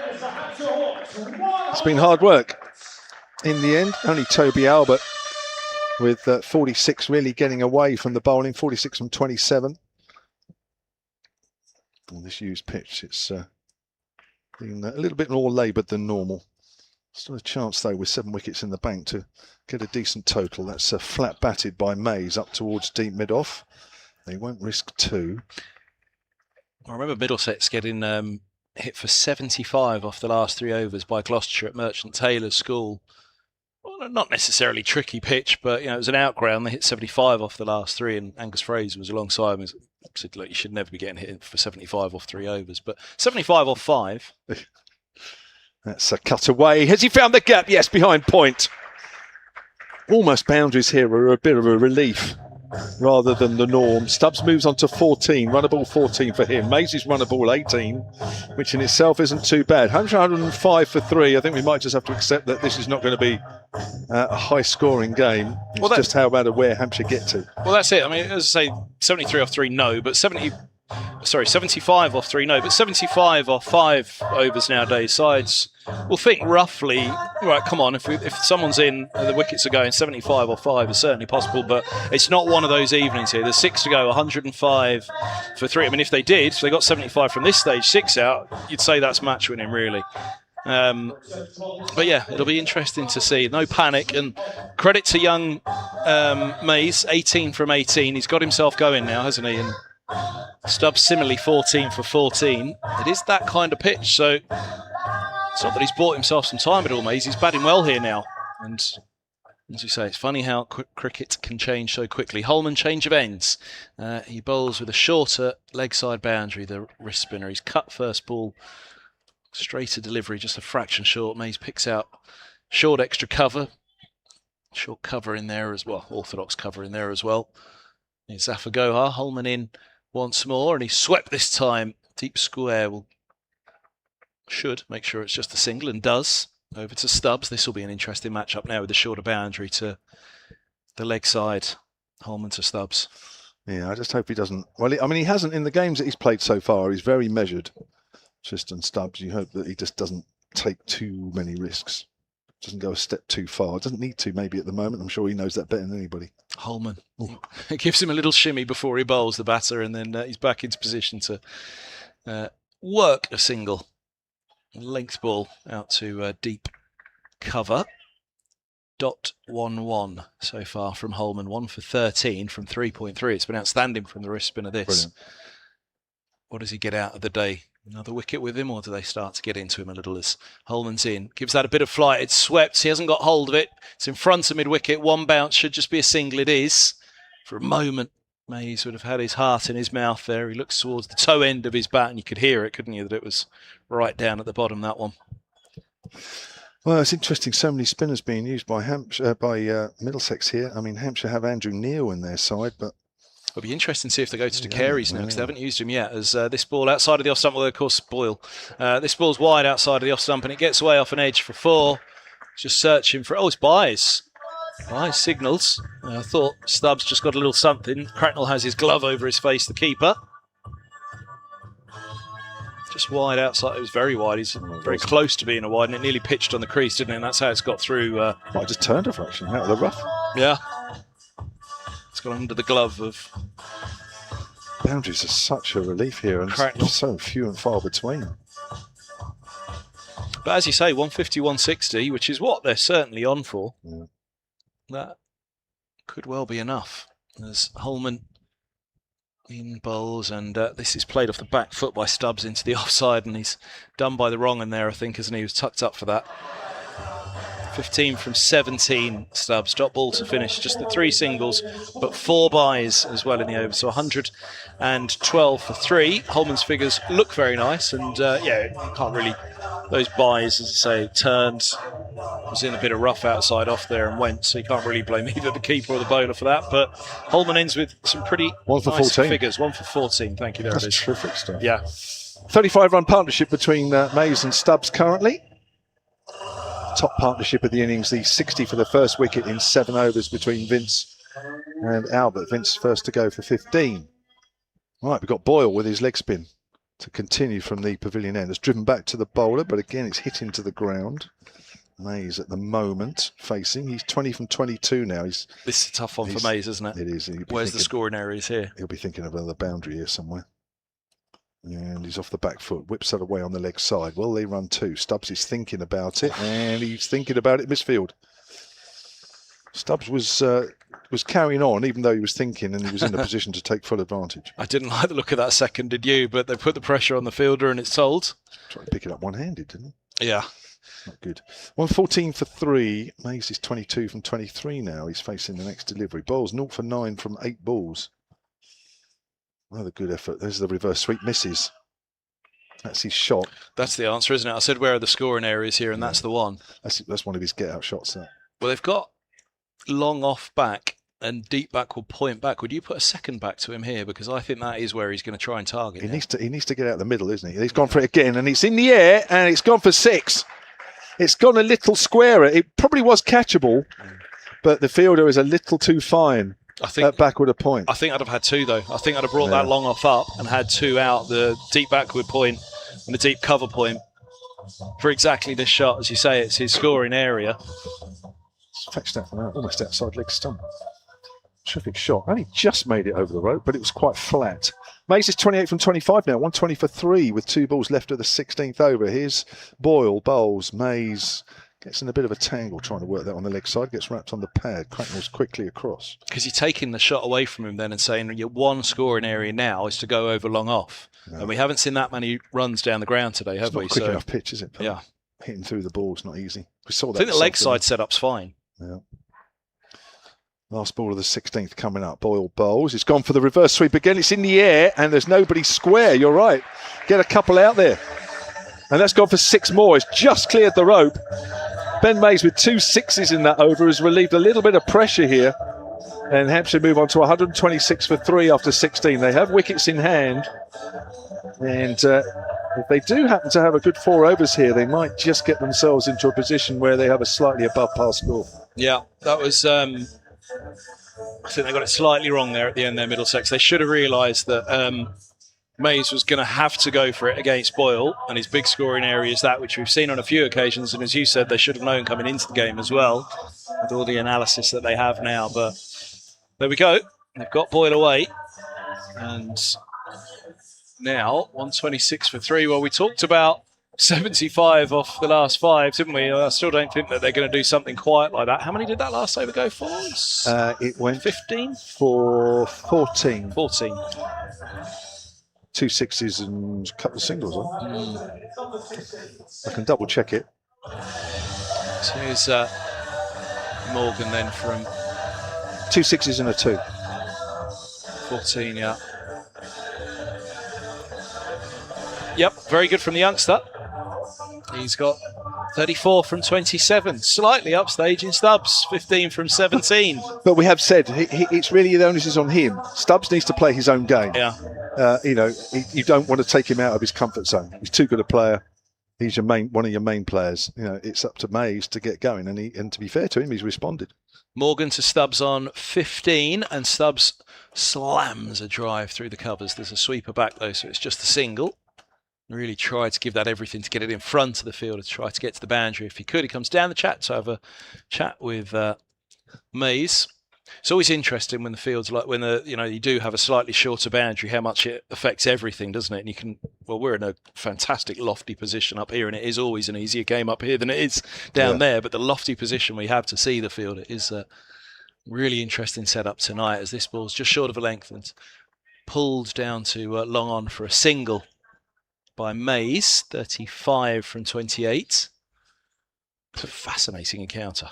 It is really. It's not a crash bang wallop pitch by any stretch of the imagination. I think Middlesex have bowled really well. Tom Helms bowled a really clever array of slower balls, mixed the paces up, and the spinners have bowled really well. It's not been easy for Hampshire here at all. And remember, they are the team that you expect to make all the running because they are the informed team in the South Group. Yeah. Here's Morgan. And he's past the umpire bowls. It's block hole delivery, and he's missed long rather than short, as we talked about. Short, you miss short on that, and you're in the slot. You miss long, and it's a low full toss driven down to long on. Well, again, talked about it at the start, didn't we? Middlesex, they've got the players now, it feels, for T20, and you can see that. You can see why, especially when you've got two youngsters like Morgan and Sharma here. Noah Cornwell's not in this side, who for me is a fantastic T20 bowler and all-round cricketer. All format cricketers. Here's a low full toss again. Ow! Hit back at the hand of Morgan. Well, we talk about low full tosses, but that was there just for the arms to be freed up as well. And he has hammered that back into the right hand of the bowler, who's probably saved a boundary there. But what damage to the hand? That really looks like it would have hurt. Bowling hand as well. But yeah, safe fall. Imagine that hand is... he's stinging at the moment. He's paused a moment before putting the ball into it. He's just ringed his trousers with his hand, just clinched his fist as this is swept in the air in between mid-wicket and deep square, and that's a sweet pickup. Low full toss again, so Morgan again going for the Yorkers. Missed long, not short, but that's a lovely pickup. Just low full toss, wasn't it? Stubbs has got a lot of bat on that. Flick that away. You're always worrying the ball goes in the air on the leg side. You just think, is it down mid-wicket's throat? But fortunately it hit it well to Max Holden's right. It starts putting the bowlers under pressure now because Wells Middlesex have enjoyed a good spell throughout, really. Now, of course, with only 3 wickets down, good players at the crease. Middlesex might adopt different tactics with the ball. Here comes Morgan, and he's dragged into the onside all along the floor by Stubbs on this occasion. He was looking to clear cow corner there, wasn't he? But it cleared the front foot. But as I say, drag along the floor it is. 135 for 3 after 17. We talked about missing long rather than missing short, but the two deliveries consecutively there. One, he missed long but wide outside of the off stump, and it just meant that the arms were able to free up on the low full toss. And then the next one, missed long again, but he missed it straight, which meant it was onto the legs, and it was just a pick up off the legs then, wasn't it? So not quite as effective, the low full toss, as sometimes it can be. Trying to get the elongated Hampshire shout out there. That's too long for me to hold my breath. 135 for 3 then. 18 balls left. Mace is 36 from 29. Stubbs is 22 from 21. These two now have put on 58 for the 4th wicket. Came together in the 10th over at the fall of Joe Weatherly. So that's come off 7 overs. Hasn't always been easy. Here's Navya Sharma whose first 2 overs cost 18. The right arm seamer. It's pulled away, not timed on the leg side by Stubbs. Well, they go 2. Mays, he's running to the danger end. He's all right. It's home, safe. We talked about that earlier, didn't we? The 2 to the edge of the 30-yard circle, just wide, long off and long on. You don't often see it square, but that was good running. They've had to work hard for these 137 runs so far, but the good news is with only 3 wickets down, they do have plenty in the tank. Still Hilton Cartwright to come, still James Fuller to come. Players that can hit the ball, which is exactly what you want at this stage. Might not be needed at this rate. 137 for 3 as Sharma comes in and bowls to Stubbs once more, runs towards us, and Stubbs again does that little dance. He tries to pull that away on the next side. LBW wrapped on the pad. Full delivery there from Sharma. Nobody's mentioned a thing in the crowd there. I think Stubbs knew straight away as he's trying to work that away on the leg side. Really good full delivery. Couldn't get around the ball. And Stubbs has gone for 24. And Sharma has picked up his first wicket. Yeah, got hold of Stubbs then. Well done, Sharma. Good economy. Good enough economy from him so far. 1 for 20 off 2.2. Bowled his 2 previous overs in the power play.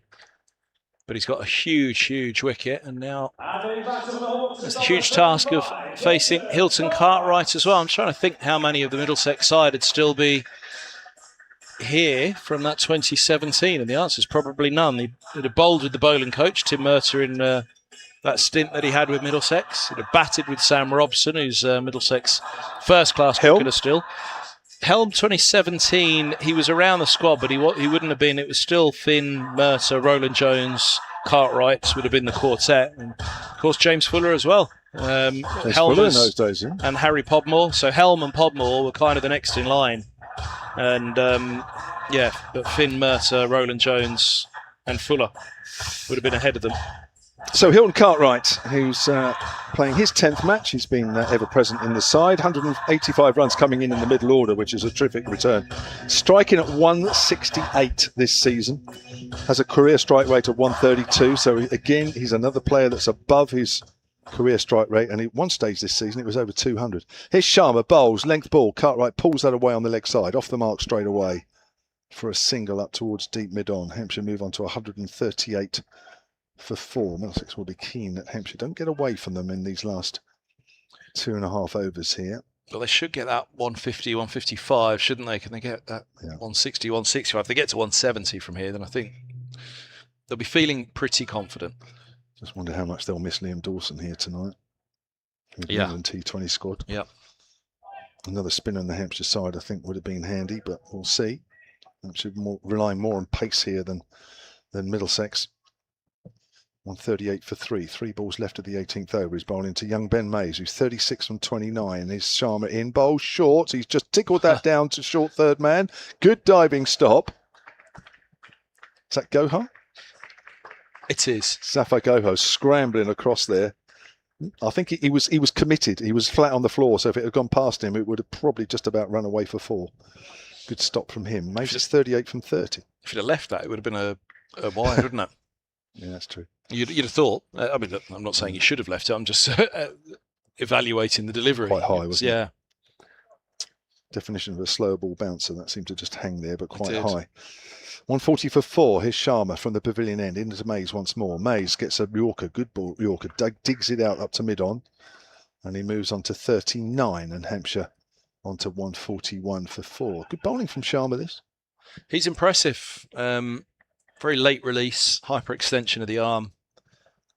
There's a lot in the wrist from him. He's a really promising player. He's a name to, well, not only keep an eye, mark down for years to come. He's a real deal already. He's really pulled up some trees for Middlesex on a number of occasions. At Lancashire this year in a championship match, Leicestershire last year blew open a game where Middlesex were in a bit of trouble. And indeed, that game at Lancashire, it was a low scorer, and he managed to just rifle through the end of the Lancashire innings with a 4-fer, which gave Middlesex a chance. It was a chance that they took with both hands up at Old Trafford this season. But yeah, a lot of it was down to Sharma's burst. In again to Cartwright, bowls. Cartwright pulls that length delivery away on the leg side. Has he found the gap? Not quite. Goes out towards mid-wicket. They'll come back for 2.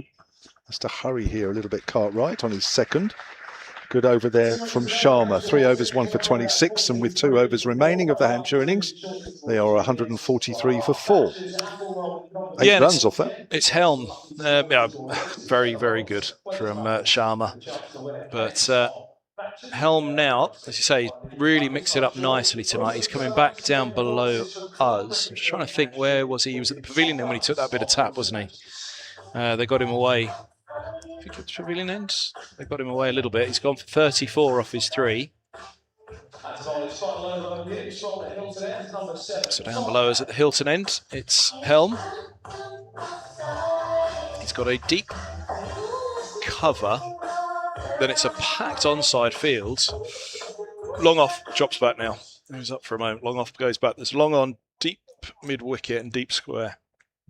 Here's Helm, he's in. It's a wide Yorker out to deep cover and a single taken first up by Mays. Moves to 40, so Cartwright, who Helm certainly would have bowled to in the nets back in 2017. And may well have faced. He bowled a fair bit.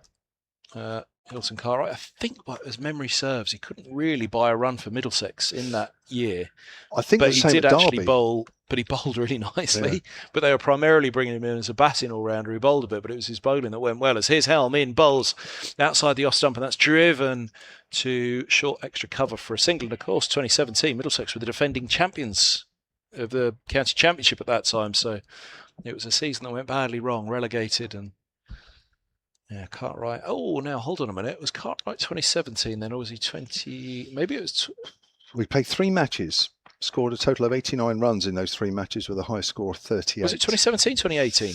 I need to check. I'll check that. Sorry. Hang on. I've got that detail. Here's Helm, reverse from Mays through to the keeper. I'm thinking, actually, do you know what? It was 2018. Because 2018. Poor old Richard Scott, our mate, was sacked in that. Every player you mention, soon after we'd mentioned them, the head coach was sacked. Richard Scott, Richard Johnson.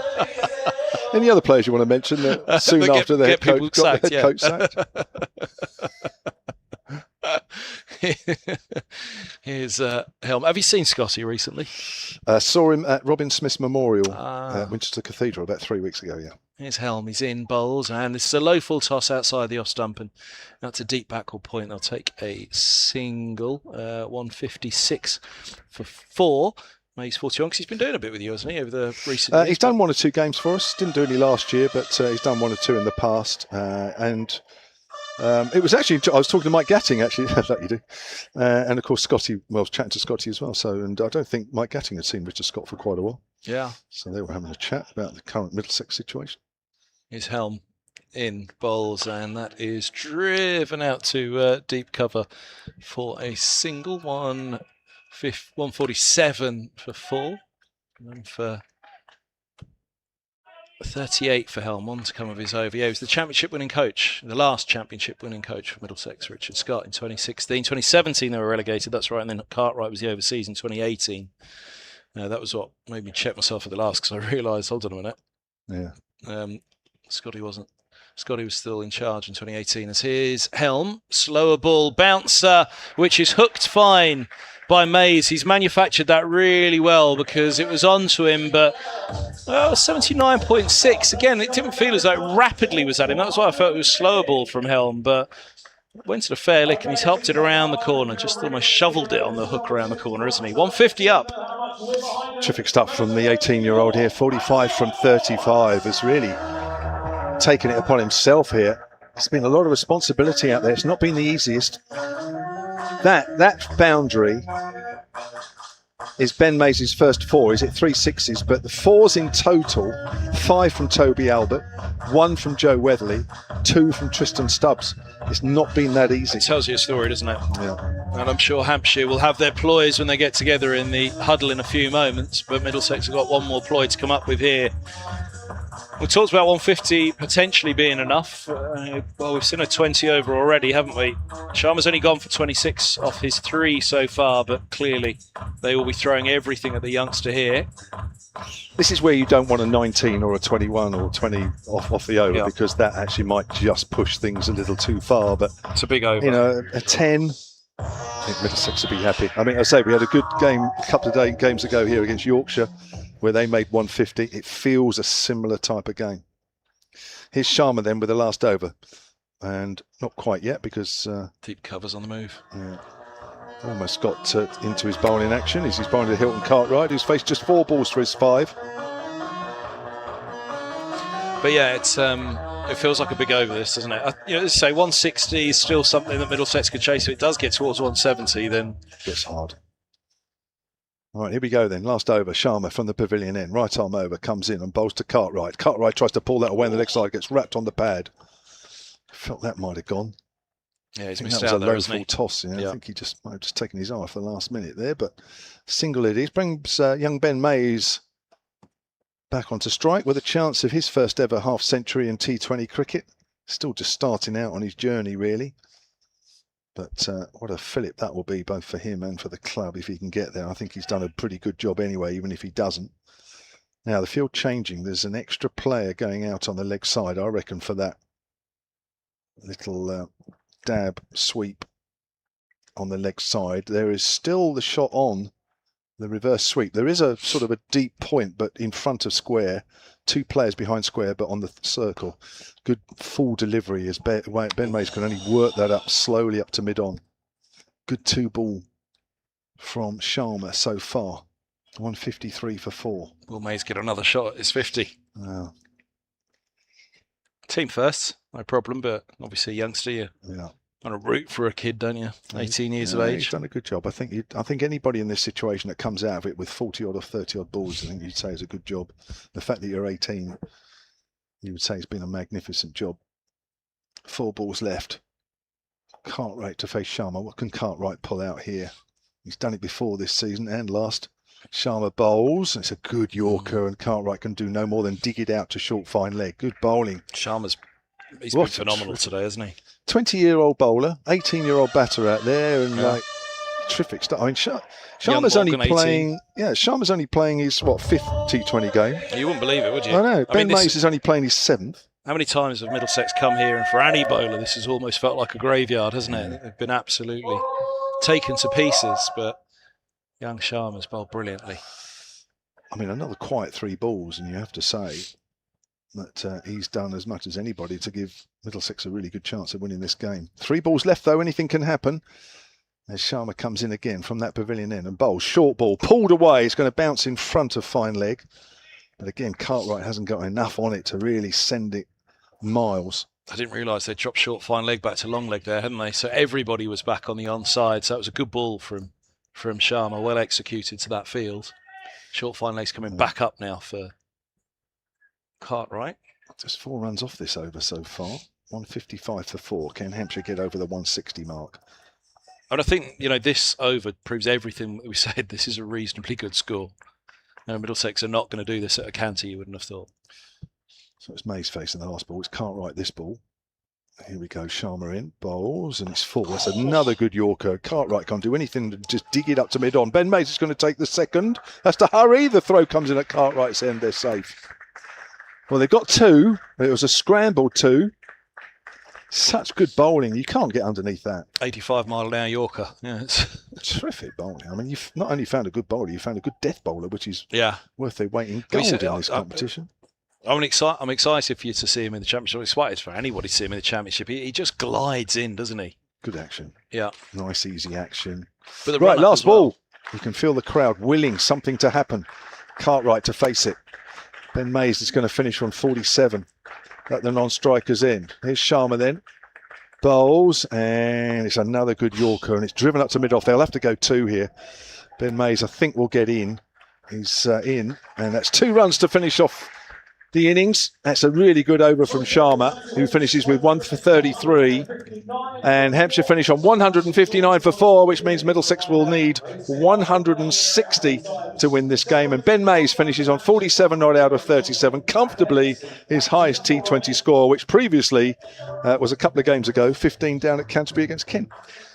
Yeah, Sharma and Holman, they were the 2 that really made a very big impact, I think, in that innings. But I think they all bowled well. You don't restrict side to 159 for 4 when somebody's not bowled well. Obviously, somebody's going to take taps somewhere, aren't they? And Helm going none for 42 or 4. But first couple of overs from Helm, it was brilliant from him as well. So you know, at some point somebody takes the tap, but well done the youngster Sharma, but also Holman as well, and Safa go her. And let's not forget that run out from Joe Cracknell to get rid of Albert, who was going really well, 46 from 27, and that as well, that run out, if Hampshire were to lose, they'd probably look back at the run out as much as anything.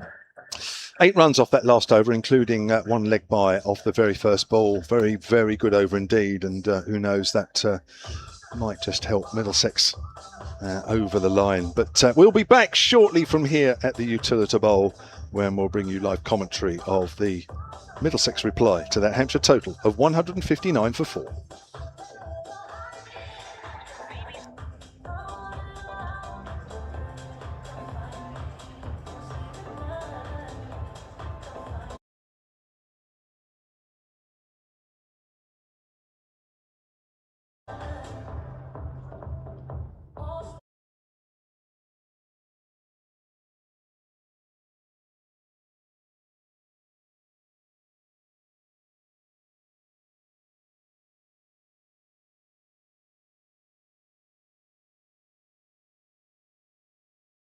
Are recognised for their exceptional performances and with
The Thatcher's family farm. Making cider with nothing but love and skills. Delivering perfection for over a century.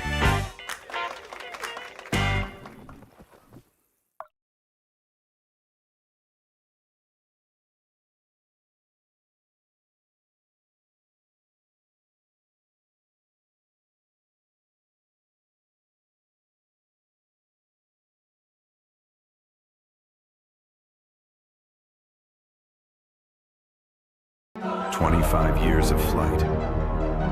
The Hawks are back. Come fly with us."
Doesn't even have to run.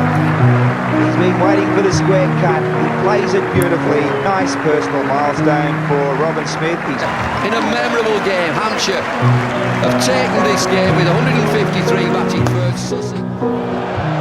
Right away, Peterson's gone. Shane Warne once again been quite brilliant. Changed the game. Yes, it does. There it is. That means that Hampshire are the winners of the Friends Provident Trophy 2000. He can't get there, and Hampshire Royals have done it. The scores. The Southern Vipers have won the inaugural Kia Super League. 100 from Wiley Rousseau, a moment to remember. An innings of real quality for Hampshire. Get themselves over the line emphatically to defeat the reigning champions, Hampshire. That is what you've got, nothing else. Richard Yorker through, past the Middlesex. Hampshire. Oh my word. It's the biggest of the lot.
The Thatcher's family farm.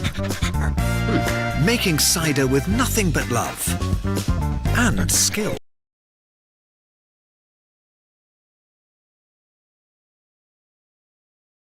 And the pavilion as Middlesex, when their two batters appear, which they are just about now, will need 160 to win this game. Remember, Hampshire have already qualified for the quarter-finals. It's just now whether in their last three group matches they can qualify with a home quarter-final, something they've only had four over all of the years of this competition. This year will be their 14th quarter-final appearance. Their last one here at home was 2023 when they beat Worcestershire. The Hampshire innings was built around 47 not out from young 18-year-old Ben Mays, who made 47 from 37, coming in at number 4. Toby Albert with 46 at the top of the order of 27. The only real batters that made a real impression, Tristan Stubbs made 24, but some good bowling all round from Middlesex.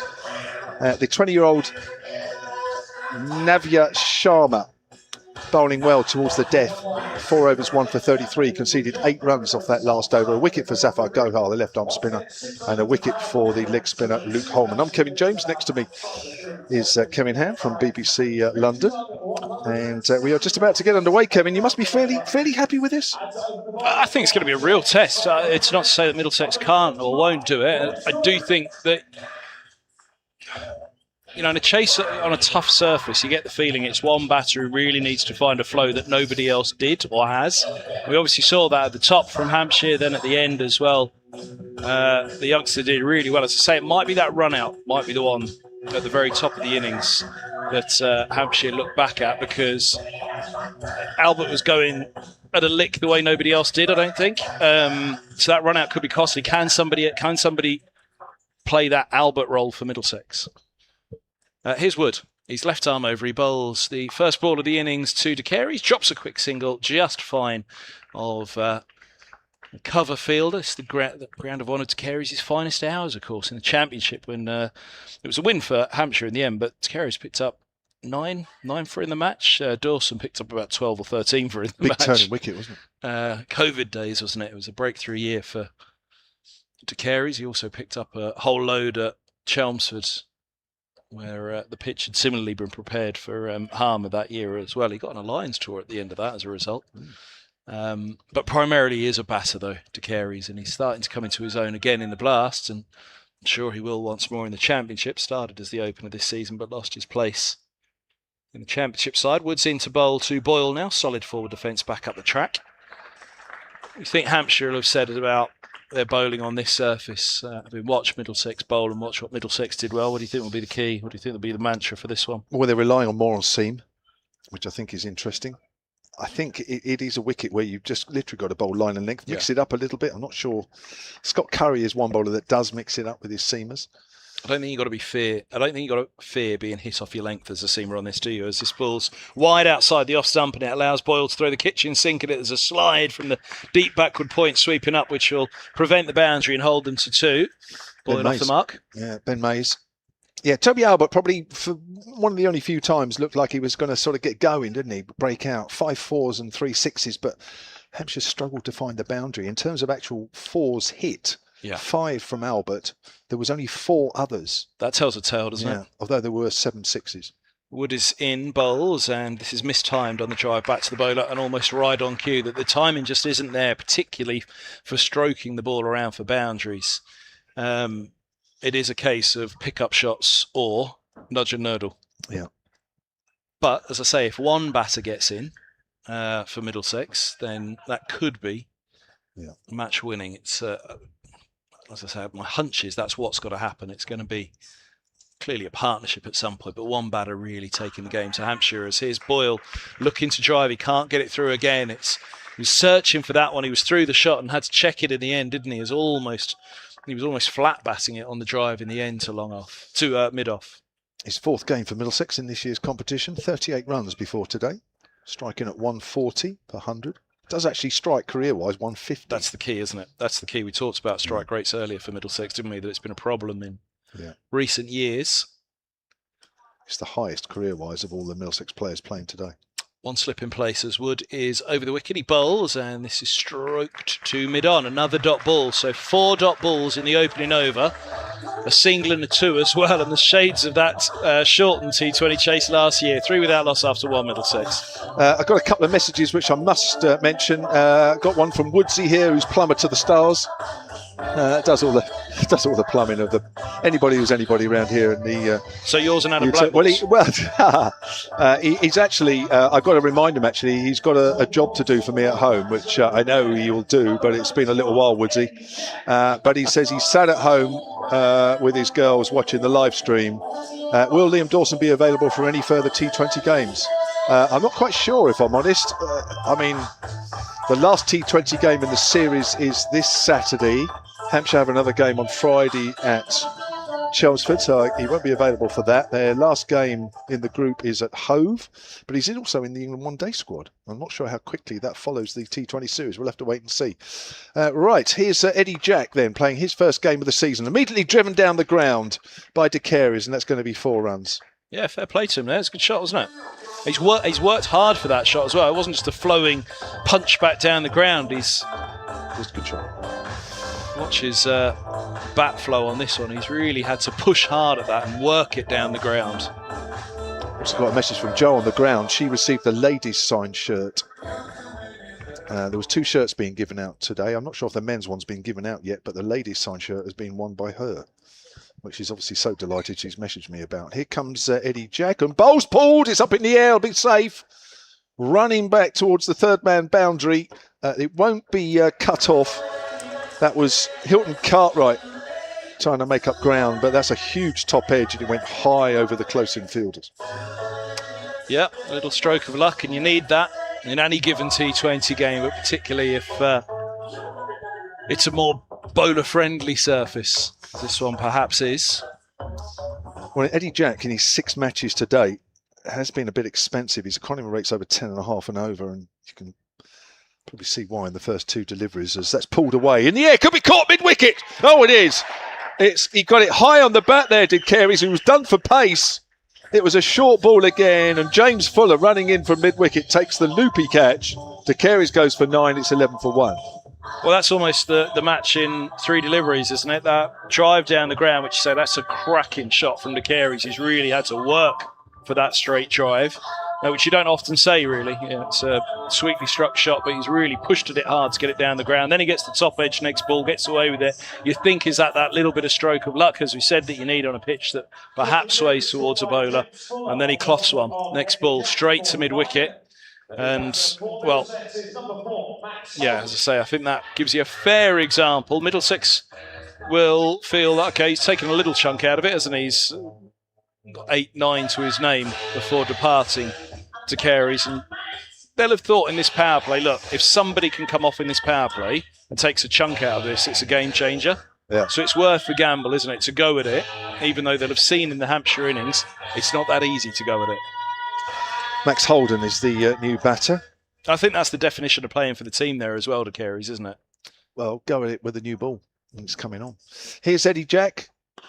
And that's worked up to mid-on by Holden, the left-hander. But he's not playing for the average No. there, is he, De Carey's? He's playing for, okay, this is a tough one, but if I can, even if it's just a brief cameo, I'm probably thinking 20 or 30 rather than 9, but I think sides generally now in the power play, somebody's going big. Somebody's trying to go big. If both go big, that's even better. But, you know, how many times do you see a good power play chasing that's not, you know, it's not a particularly big score. It might yet be a more than challenging score, but you do feel it's gettable. That's a length ball, and Holden just quietly plays that back to the bowler. That's a good delivery, that from Eddie Jack. But if you get away to a fast start, it does help the batters in the middle, especially if the ball gets a bit soft, as we see, and it's gripping a little bit and, you know, smashing the ball around. As the boundary count we've seen from the Hampshire innings proves that, you know, it's not that easy. If you've got away to a fast start when the ball's coming on a little bit quicker, then it makes the job easier for the batters then to come in. Here's Eddie Jack bowls again. It's a good length ball, and Holden could do no more than defend that one. So Eddie Jack started with a couple of 4s, picked up a wicket, 3 dot balls to end it, and after 2 overs, chasing 160 for victory. Middlesex are 11 for 1. yeah, 60 on the board at the end of the power play. Hampshire 60 for no wicket, and that was a recovery overs 4, 5 and 6. If you're just joining us on this coverage this evening, and it was a good comeback from Hampshire at that point. And again, if you take those 3 overs in the context of the entire innings, that really did propel them on to a reasonable score. Middlesex, as we say, we fancy that they will try and go harder at some point, as here's Wood in bowl, stroked back just straight of mid-on for a single by Boyle. So 2 left-handers for Wood to bowl at now. Holden back onto strike. You know, in their pink outfits and black pads, they kind of look like baseball players. You're not the first to say that this season. Yeah. A few have picked up on that. But, yeah, it's got a baseball feel about it, the Middlesex kit. Here's Wood. They're going to need some big hits this evening as Wood charges in to bowl, and there's Holden tucked up by 1 inside edge that bounces down on the crease right in front of him. For a moment you think, right, where's it going to spin to? But it bounced safely. Then he thought about the single, but Boyle said no thank you. His strike rate is slightly down this year, Max Holden, in his 9 innings to date. He strikes career-wise at 138. His 159 runs going into today, striking at 121. Yep. And Holden is a gun T20 player, as here's Wood in bowls. Holden steps across. Oh, now he's hit it onto his own helmet as he scooped it. Has he? Where's it ended up? It's ended up behind his knee roll, I think. But did it hit the helmet? He pushes up the grill, steps across to scoop. I was starting to look over the keeper, but realised that Holden, it was struck by it somewhere. It's rolled down his body behind the knee roll. There's no concussion check, so it wasn't the helmet, but he scooped it onto himself somewhere. Let's see where in a moment. Top score of 77 in the win against Sussex at Hove by 31 runs, where Middlesex got 213 for 4. Wood bowls. Down the track he comes. Another huge swing and a miss. A little inside edge onto the pad. Well, I say swing and a miss, he's hit it, but off an inside edge onto the pad. They scamper a single to point, but yet more evidence of how tough it is to get it away. Now, what Middlesex are doing, which is a little different to Hampshire, is they're swinging for it from the off here. So they haven't quite given themselves the time to at least try and get some sort of grip of it, which Hampshire did, and then overs 4, 5 and 6 kept going. I'm not saying that Middlesex have got it wrong here at all. I'm just giving you an oversight of what the difference is in the first couple of overs of each innings, as Boyle now manages to clip out to deep mid-wicket and deep square. We saw this in the Middlesex innings, particularly to the leg side, deep square and deep mid-wicket, the two back in the power play. Try and bowl it straight and try and have batters hitting off the stumps. That line of length being key, just keeping it there or thereabouts, top of off, and bowlers will be pretty confident they can mix it up from there. Another one mixed up, and Holden missed times on the cut, but he does get the single to cover. Was it pace off, that one from Wood? 68.9 miles per hour. 15 for 1 after 3, and again, real shades of the start of the Hampshire innings, but this was the point where they got going and kept going. Yeah, for a little while at least, didn't they? Yeah, sorry, to the end of the power play. Yeah, that's right. 11-run partnership between the Careys and Boyle. This one has yielded just 4. Eddie Jack will continue his first over, costing 8. Picked up the wicket of Josh de Careys. Right-arm quick bowler, 20 years of age, from the pavilion end. He's going to be bowling to the left-hander Max Holden. Both left-handers out there, of course, as he comes in and bowls. And he's wrapped on the pad, trying to swing that away on the leg side. He does play a shot or two, Holden. Oh, yeah. He likes to get on with it. Well, he's 28 years of age now. He's an effort. I know. He's an effortless player, Max, because he can stroke it around in T20 as well. He talks about Eskenazi, his old opening partner, would find the gaps, but yeah, just the stroke of the ball around the park and scoring a big lick. But he's got the big shots and he's got the manufactured shots too. Jack's in, bowls, cuts that away, found the gap, past the right hand of Joe Weatherly, just in front of the point position. And that is firmly struck for 4 runs. Yeah, it was a nice cut, wasn't it? And that's what I mean. The simple ones, whether it's driving, clipping, cutting, the simple shots are there. He's got the big shots as well. And that'll have felt nice for Holden. Just gave himself a little bit of room to get that one away, which he only did, just get it past the fielder, 3 point. Eddie Jack into the side with Sonny Baker called into the England T20 squad. Does need to try and keep it tight if he can. Bowls, and that's pulled away. It's going to be 6 over fine leg. Just helped away. It's gone about 6 or 7 rows back away to our right. Right on cue from Holden. He cuts away, a little effortless one, and then comes the big shot. But even that, as I said, it's effortless, isn't it, from Holden? When he's at his best, he just seems to be playing at his own tempo, his own pace. He doesn't even seem to be exerting that much energy. Makes it look easy when he's really going, Max. 9 balls Eddie Jack's bowled. He's gone for 18. He has picked up a wicket, but it's a little too expensive at the moment. As he comes in and bowls to Holden, and Holden works that away down to third man, where there is a man on the boundary. I think that's Tristan Stubbs down there.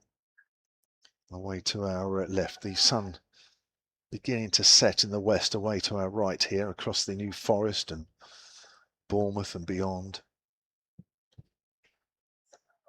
Virtually all the ground now in shadow, not quite. The stand to our left, the Colin Ingleby Mackenzie stand's got a bit of sun in it, so has 1 or 2 of the rows of seats Lower down. That's pulled away. That's smacked away through mid-wicket, and that's 6 runs.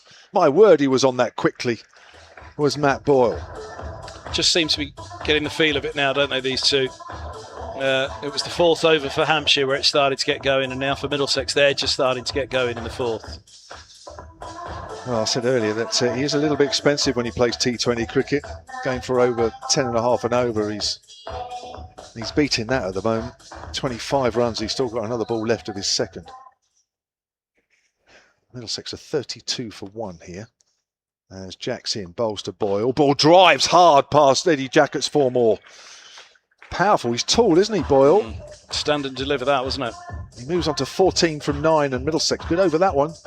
They are 36 for 1, and that off that over was 15-21. He just stood up tall and let the levers go, didn't he, on that one, Boyle? As you say, swinging back over the stumps, back past the bowler. And the run rate, we've just seen the worm, that's quite a striking run rate. It's almost like somebody's had a good day on the stock market. That has just gone climbing through the roof.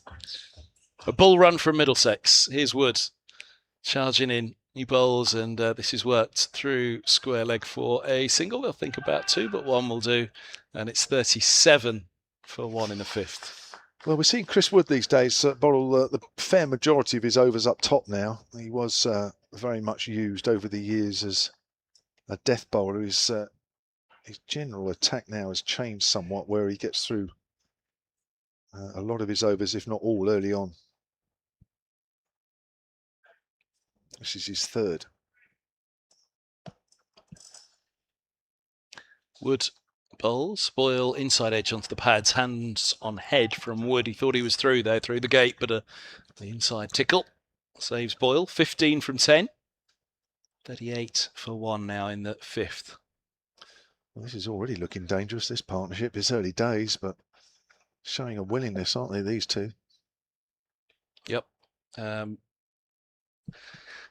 The hope for Middlesex would be that one of these can go big enough to be match winning from here, if not both, of course. As here's Wood bowls, and Holden is defending one on the back foot. It's good from Wood. He's pushed him back there, and Holden back foot defence, trying to stroke it some way and work an angle into the offside. Couldn't do so. Bowler fielding at the end of his follow through. I'm just trying to think who might replace Eddie Jack, because we are still in the power play. James Fuller, probably. Can't really give Eddie Jack another over. Yeah, it was a tough last one. As it is, you usually mix a bowler up, don't you, rather than just keep them going. As here's Wood in bowls, and top of off, pushed to cover. Throw to the non-striker's end. Would have been tight, but it misses. And single more to the total, with 2 to come of the over. 39 for 1. Holden's 15 from 14. Boyle 15 from 10 back on strike. That was a risky single. It was. It was. We talked about that run out at the top of the order being costly, potentially, for Hampshire if they don't win this one. But for these two now, yeah, that run out was unfortunate in a way. You don't need to be run out pushing the singles here, though, do you? As here's a slower ball bouncer through to the keeper, very, very well bowled from Wood. He's swung himself almost like a flamingo there on 1 foot. Back leg raised, Boyle. He was trying to pull it in the end to the onside, but done for pace. He was so early on that. Yeah, the whole body weight went, so he was left on one leg, wasn't he? Thrashing at thin air. Well, I know that feeling. That happens any pace of bowling. Actually, that happens on the driving range as well. Here's Wood in bowls, and it's a short one. Mixed up pace again, and again Boyle goes for the pull. He's only pulled it straight back along the ground to the bowler, and it's a dot ball to finish. Another good over from Wood. 3 singles off it. None for 10 he has from 3, and it's 39 for 1 after 5. They're not a million miles behind Middlesex, but I'm sure they'd like a good finale. And again, there were shades of this in the Hampshire 6th over, wasn't there, where you thought it's got to be worth throwing the kitchen sink here. Certainly gambling 1 Middlesex wicket in this over. Yeah, it's good stuff from Chris Wood. Just nobody, Eddie Jack, being able to back that up. James Fuller. Oh, it's Scott Curry who's coming on for the next over. Now, Scott Curry is a bit of a prolific wicket taker in this competition. 18 wickets so far in his 9 innings. Hampshire's top wicket taker this year, was Hampshire's top wicket taker last year as well. Now, he you would think is more suited to this wicket. He'll bowl a lot of cutters, slower balls, quicker balls. He really will mix it up. Here he is then, right arm over and bowls, and that's worked away to mid-wicket by Holden, and that's a dot ball. It's been a good 7-ball period here for Hampshire, with Wood going for 9 off his previous 6. That one's a dot ball, but the pavilion end's been a bit of a problem. Trying to shore that up with the 2 overs so bowled there so far. 39 for 1, good start from Middlesex here. Holden's 15 from 15. As he hits that away through backward a point. May look for 2 here, bit of work to do for Stubbs out there. Throws at the bowler's end. As memory serves, Middlesex bowled pretty well at the pavilion end at the start because they had right-handers to bowl at, so the big boundary was the leg side, and Middlesex were keeping it pretty straight. I wonder, is that the difference, that the left-handers here, with the short boundary to the leg side, causing a bit more of a problem? Curry in, right arm over, bowls, hit away over the top of mid-on, and it's going to be 4. Not out of the middle of the bat, but good enough. Yeah, so he's clothed it, but it was a drag, wasn't it? He was on to 21 from 17. Middlesex are 45 for 1. Remember, 160 is the total they need here. So from here on in, they need another 115. As Curry's in and bowls to Holden. Holden plays and misses outside the off stump. That's a bit too close to cut, that one. Don't think that's missed the top of off by very much either. Yeah, it was just reactionary stuff, that from Holden, really, wasn't it? Good ball from Curry, and Holden trying to find some sort of run, some sort of shot off it, and in the end just dabs at the ball. 2 balls left of the power play here. As Curry's in again, runs towards us, bowls to Holden, and Holden drives up to mid-off. They'll take a quick single. Can't pierce the field there to that length ball. Went back to that one, Holden. He's renowned for taking 2 steps further down the track before the ball's released and getting his head still, but on that one he went back deep into his crease. So similarly, as the bowlers have got to work it out, the batters are just trying to find a way to find some sort of advantage. Brings Boyle back on strike, the Kiwi. Facing Scott Curry and bowls and flicks that away on the leg side. It's aerial, falls just short of Ben Mays at backward of square leg. Into the power play then, Middlesex 47 for 1 at the end of the power play. Hampshire were 60 without loss. Good tussle though, isn't it? Hampshire have had the better of the power play, but only just, and in a low scoring match, I'd suggest there's not much in it right now. I don't think Middlesex need to worry about the 13-run difference or the 1 wicket column, but we see the worm comes up on the screen in front of us. The 3 wickets that followed between the 7th and the 10th over for Hampshire, I think that will be the area now for Middlesex. Can these 2 keep the partnership going without going high risk? A run rate of 8 and over is nothing that should particularly panic a side.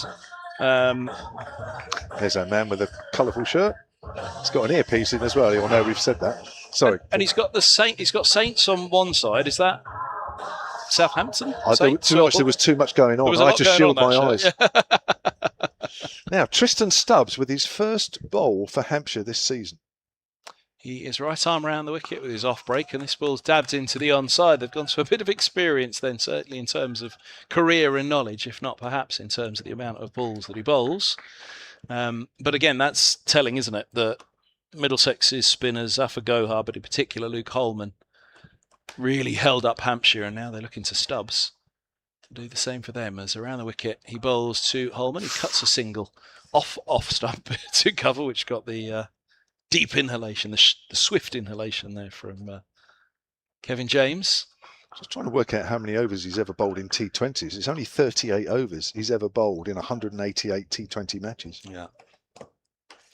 Well, as you say, you were wondering how they'd replace Liam Dawson tonight and his overs as Stubbs is in, bowls, and this is worked out to deep mid-wicket for a couple. That's well run by Boyle and Holden. It's the 50 up for Middlesex, 51 for 1 in the 7th.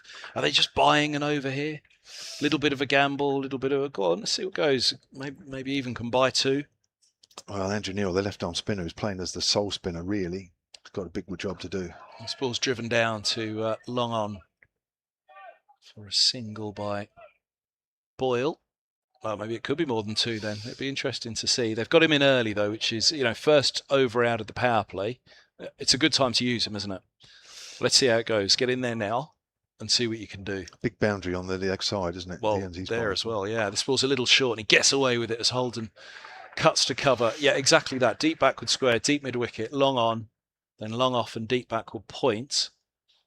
But it is going to be that relatively straight line. He won't want to give much width away here as he drops this one a fraction short, which allows Holden to go back and thump it over extra cover. Just dragged that one down, didn't he? And, well, you'd always fancy that Holden would be able to execute shorter boundary, cover an extra cover up, only long off and deep backward points we'd have known. Just get that leverage over the infield and take what comes there afterwards. With a short boundary, it's most likely going to be 4. 55 for 1 after 7. A shame for Stubbs, because otherwise a very good over, and not a bad over in the context of things anyway. Now, he's 38 overs to date. Yeah, 188 T20s. That shows you how little he bowls in this. He is, his economy rate is just under 9 and over. I think James Vince will be saying, if you're going for 9 and over, I think I'm reasonably happy with that. Yeah. But certainly a surprise having him bowl. I just wonder, are they thinking they can buy a couple of cheap overs from him here, and if they do, it's a bonus? Well, I'm looking at the overall attack. You've obviously got Fuller, you've got Andrew Neil to come, so there's 6 bowlers. I think they probably don't want to just rely on the 5, especially with all, a lot of seamers. Here's Fuller from that pavilion end, and it's driven into the ground, fielded by Fuller on his follow through. I think it's probably not the sort of wicket where you're going to have 16 out of your 20 overs bowled by seamers. Yeah, but this could be a really interesting one, couldn't it? We talked about the left-handers, short boundary to the leg side. They've got long on, relatively wide, deep mid-wicket and deep square, deep points back and deep third. So suggesting there's not going to be too much towards the batters. I think this is a tough end. It's a tough end for the right hand. I think for this the is an interesting over. Bowlers to the left-handers at that far end. That's flicked away on the leg side. It's going 4-6. Behind square, it was no more than a flick. It went flat. It is the relatively short boundary side, and for the left-handers, the easier hit, which is why bowling from that pavilion end is the hard end. We owe Boyle one there. He's made us look like we know what we're talking about. Yeah, for once. I always liked his dad. His dad was the same when we played at Wellington. Hope he's still listening. But yeah, this is tough. This is tough. He's got to keep it angled across them, hasn't he, Fuller? 62 for 1 in the 8th over. Fuller bowls, and that's hit away in the air. One bounce down to deep cover. He looks strong. We said it's Boyle. It is a pitch where you don't particularly mind the batters trying to knock you off your length, but it's a fine margin. You've got that length. If it's going to, in this setup at that end of the ground, that length has just got to be a fraction wider. If anything, it can't be a fraction straighter, allowing them the left-handers to access that shorter boundary. 52 these two have put on so far for the second wicket. They've both hit 27. This is proving a decent partnership. Give Middlesex a base here. That's a length ball, slightly short of a length, just quietly played away on the leg side by Holden, who moves on to 28. 64 for 1 now on Middlesex. Because if he executes, the run scoring options aren't particularly big. If he hits just top of off stump, just outside of, angled across here with the deep point and the deep third quite wide, and those 3, as we've said, on the leg side set back. But if he misses, then all of a sudden, especially leg side, the scoring options are vast and indeed in front of cover point. Yeah. Here's Fuller again, bowls to Boyle. Boyle flicks it away along the ground this time on the leg side for a single. Just get the feeling that they feel that they're more than up with the rate here. They don't need to go too mad. They're almost waiting for Fuller to make a mistake, aren't they? Having got the 6 early in the over. It's clever cricket, I think, from these two. It is. Hampshire under pressure here. Remember, it's not the end of the world if they lose tonight. They've still got 2 more group games to go at Chelmsford on Friday and at Hove on Sunday. Win one of those and they're probably okay with a home tie. Win 2, you're certainly all right, but they're through anyway. That's played up in the air, nicely played over mid-on, and that's going for 1 bounce for 4 runs off the bat of Max Holden. Knew exactly what he was doing, just waited for Fuller just to pitch the ball up a little further. And he moves on to 32. Middlesex now 69 for 1 after 8. Hampshire was 71 at this stage, but when you look at the worm again, which will come up at some point on the picture feed, you'll see Hampshire's innings sort of plateaued for a little while. Yeah, and that was Holman, wasn't it? So you do look to those middle overs for Hampshire now and see if they can bog down, tie down Middlesex. You said that Holman and Gohar were just getting a grip. Well, we're about to find out if Hampshire can get a grip on Middlesex. So Andrew Neil, the left-arm spinner, playing just his third game this season, his third T20 game overall in the side because of no Liam Dawson. And this really is a big spell from him. Hampshire will be relying on him to really give them a Liam Dawson type spell here. Yeah. From just down below us, left arm around, two left-handers, big boundary to the leg side, deep square, deep mid-wicket, long on, long off, deep point. So Boyle will be thinking about how can he get either side of that deep backward point if O'Neill's off slightly, as he's in now, bowls. First ball's a sweep, that's full, it's straight and it's gone, LBW. Swept to the Yorker, stumped him, if not on the toe, then on the ankle somewhere, low down. And what a start for O'Neill. Perhaps Boyle should have had a look at the new bowler, get the pace of him, get the feel. But what he's got is the finger put up by the umpire, and it's 69 for 2. 28 from 21, he's given him a good start, but that's a good blow landed by Hampshire, and a crucial time you'd fancy, just as Middlesex was starting to settle. Yeah, crucial time for a wicket. I think it's always going to be crucial time for a wicket from here on in. But great start from Andrew Neil. That'll settle a few nerves. Boyle playing really nicely as well. A lot of people will think, hang on a minute, left-hander, left-arm spinner around the wicket. But that was quite full to be doing that shot. Yeah. So that big boundary as well to one side. Let's have a look. Yeah, it was about ankle. It's hit him, wasn't it? Ankle towards shin. It was a very full ball. So I wasn't sure first without actually hit him on the toe. But a swing across the line. First ball. Trying to keep that scoring rate going, trying to get on top of a bowler, but let's have a look at him first, really. Lose to Ploy, another left-hander in for Middlesex. Just loses his run up, O'Neill. Well, so often it feels as though, certainly this season, Middlesex haven't quite fired, and you've always thought it's deploy or bust, as on the back foot he strokes this down to long on. Not quite today for deploy, in terms of you feel it's deploy or bust, because it is a game for perhaps nudging or nerdling, but deploy is the one who hits the ball so hard. O'Neill again bowls, and this is leg side and a wide signal. It comes back off the gloves of the keeper. One more to the total, 71 for 2. Yeah, you feel as though it's not about explosive hitting this pitch, is it? It's about clever cricket, and there's plenty of clever cricketers in the Middlesex side. And this ball's just short of a length and punched down to long on by Holden. Moves to 33 from 25. Deploy back onto strike. And deploys both. But the reason why I've said that so many times this season, you feel, okay, deploys there, they've got a chance. You kind of feel if he's not, then what's going to happen? But not that kind of pitch tonight, I'd say, as his Wood bowls to the skipper. He goes for a sweep. Is it leg side? Given. Wondered, was it outside leg stump? Deploy doesn't seem to like it. He looks back at that line. I think that is his suggestion. Left arm around to the left-hander. That wasn't quite as full as the ball that got Boyle first to the over. We'll have a look at the replay, but certainly my instinct was at first, it felt leg sides pitching. 72 for 3 though, either way. That's what the scorebook says. And Deploy's looking up at the big screen. He wants to see the replay as well. We'll see perhaps in a moment, but I have to admit, my hunch was the finger wasn't going to go up for that one. But we may well be proved wrong. It's only 2 for 3. Well, that's given a different complexion, that over from Andrew Neil, isn't it? There's still 2 balls to go of it. As Ben Geddes walks out. We haven't seen the replay of that one just yet, but yeah, 2 wickets already, 2 to come, and Middlesex needs to settle again. Run rate of 8.3, 7.7 is the required. 7 wickets standing. Well, they had 9 wickets standing at the start of the over, so they just need to settle in again once more. Here is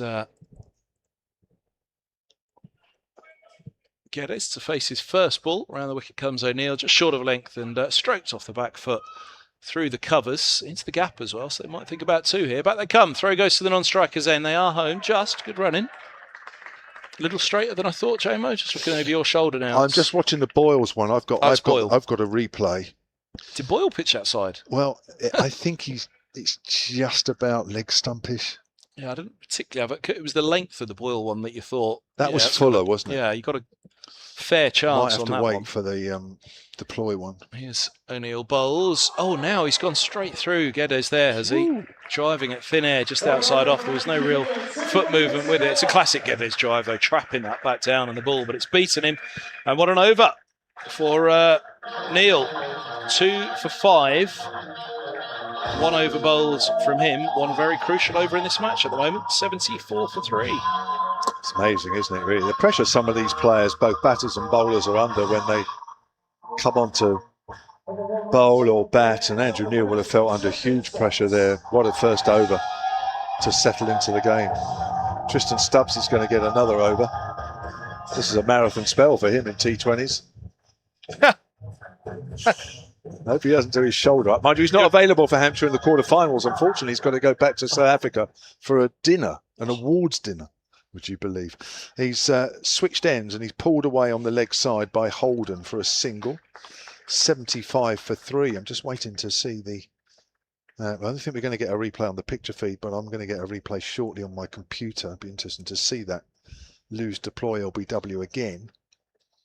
Boyle had no complaints about his, did he? It was quite full. I mean, exactly. when you look at it, you think that's puts more leg stump than anything. Yeah. But it's the lose deploy one, which might be a little bit more debate. Oh, almost caught extra cover off the back foot there, Ben Geddes. Joe Weatherly getting down low. I don't think it quite carried. Well, it didn't quite carry.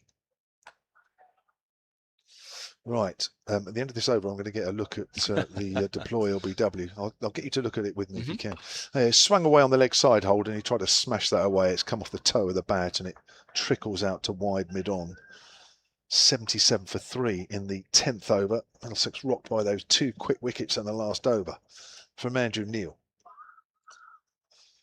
Stubbs is 0 for 12 from 9. Doing a steady job. That's all James Vince, the captain, will want for him. Don't expect him to run through the order. Just bowl some steady overs if you can. Bowls again. Quicker ball. Worked by Geddes up to mid-on. 78 for 3. Might just see the Middlesex innings just go a little quiet for just a little while. Yeah. Maybe more from Geddes than Holden. He was 35 from 27. Round the wicket. Swings away down the ground. This could be 4 runs. Not quite. As that's a good stop at the far end. Thought they were going for that second. Chris Wood, I think that is. Oh no, it's James Fuller. Yeah, I thought they were as well. Didn't quite get enough on that. I thought it was going to be one bounce over the rope, but it was a bit more of a loopy shot than a full-blooded shot out of the middle. 79 for 3. 1 ball left of the 10th over. We'll be halfway through the innings after this. As Geddes works that off the back foot up to mid-on. 80 for 3 then.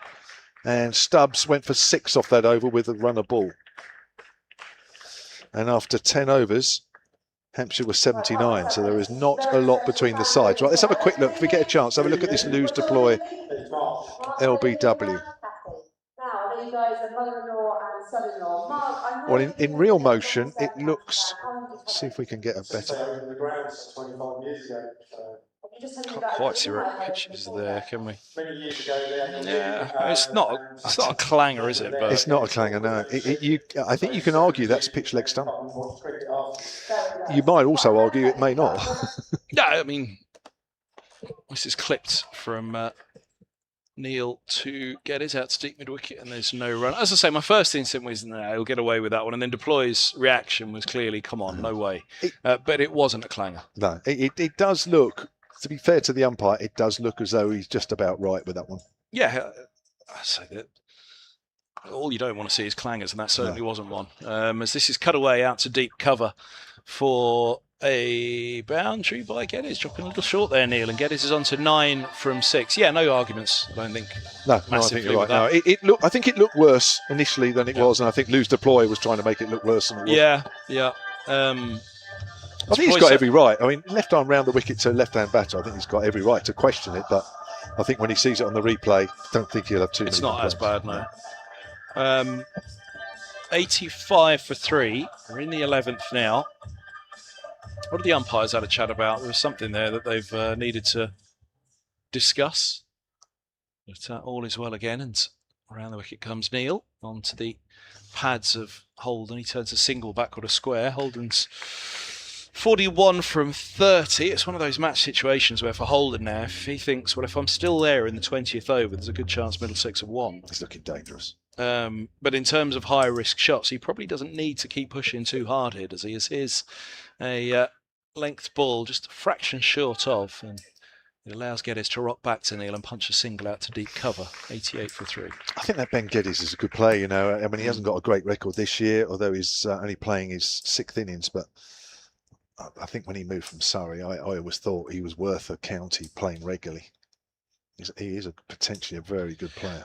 Yeah, it was Richard Johnson, the former coach, who really was pushing to get Geddes to Middlesex, as this is an inside edge to short fine leg. He was the bowling coach, assistant coach at Surrey, Johnson, and second 11 coach. So he had Geddes a lot in that side with him, and knew that Geddes wasn't getting into the first team at Surrey, as so few do. As this one goes past the stumps off an inside edge from Holden, that was close. Neil can't believe he's not picked up the wicket. Left arm around to the left-hander, inside edge, just beating that leg stump on the drive from Holden. He picks up a couple, moves to 43 from 32, and it's 89 for 3 after 11.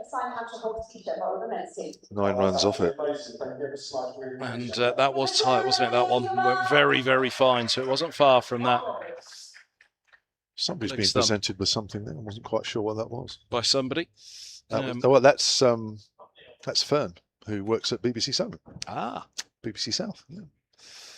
Doing the presenting again tonight. Right, 89 for 3. We've got 9 overs left here. 54 balls in the game, 71 needed. It's not anywhere near out of the realms of Middlesex picking up 2 wins in 2. There's Stubbs with another over. Geddes plays that past the bowler. He gets a palm on it, does Stubbs. Might have expected to stop that one. Single to Geddes, takes him on to 8. And Middlesex on to 90 for 3. Remember, they are chasing 160 for back-to-back victories here. 53 balls remain, 70 needed. Stubbs bowls. Holden pushes forward there, and what's that? Missed? Not much. Wasn't taken cleanly by Toby Albert. Did that just grip in the surface a fraction? Did it bounce over the top of the stumps? I'm not quite sure. There's a drive up to extra cover. They'll take a single. I think they'll be trying to keep Holden away from the strike if they can, hence why the fielders were quite deep there. Holden moves on to 44. 91 for 3 then. 69 needed from 51 deliveries. Max Holden very much a key at this stage. As Geddes plays some sort of iffy shot and pushes it out on the offside, it bounces away harmlessly in the end to James Vince. Don't quite know what he was trying to do there, as he just pushed at that, and maybe the ball just bounced a fraction, held in the surface a fraction. Geddes drives past the diving Stubbs up towards mid-off. 92 for 3. Geddes moves on to 9. The batter's out so far. De Care for 9. Matt Boyle for 28. Lose Deploy for no score. 2 wickets for Andrew Neil. 2 in the over. Boyle and Deploy. As that's pushed away on the offside, with Holden giving himself some room. 93 for 3. Good over that from Stubbs. Just 4 runs off it. He's bowled 3 overs. None for 19. Doing a good job for his skipper, the very, very part-time T20 bowler. Yeah, and that's what we said. We need somebody to do something. We see the worm. There was the clatter of wickets mid-innings for... I say clatter. There was 3 mid-innings, wasn't there, for Hampshire, which slowed things slightly. Middlesex have lost 2 and an over to Neil, who has 2 for 14 from 2 now. He has Holden on strike on 45 from 35. It's 93 for 3 after 12. And he has left arm around the wicket from the Hilton end, just down below our lofty position here in the gantry. Bowls to Holden, who turns a single to deep mid-wicket, and it's 94 for 3. Some complain about too lofty a position for test match commentary or first-class commentary to really get the feel of the movement of the ball, the height of things. But actually for T20, the loftier the better, isn't it? As his a short ball that goes big from Geddes over mid-wicket. It's a huge shot from the right-hander. It wasn't even the biggest of swings, most powerful. Well, it was a powerful swing for sure, because that's what Geddes is capable of. He's 11 balls faced now, 15 runs, and it's the 100 up for Middlesex with that 6. 100 for 3. Neil in once more, and Geddes on the back foot has a little bit of width. It's a toe end on the outside edge of the bat to short third, and there's no run. And well, Kev, you'll look at this Middlesex side tonight and wonder why have they struggled so badly this season, because you can see the parts are there, aren't they? Here's Neil bowls. Oh, into the block hole, and it's toe end of the bat again, outside edge, this time finer of the short third. That really could have resulted in anything. He gets a single and then checks the toe edge as he gets through to the non-striker's end. Geddes 101 for 3. He's been unlucky a couple of times here, Andrew Neil. Could have quite easily added to his 2 wickets so far. Now to Holden. Left arm around, and the left-hander rocks back and cuts with an edge all along the floor to the short third, and they do scamper the single.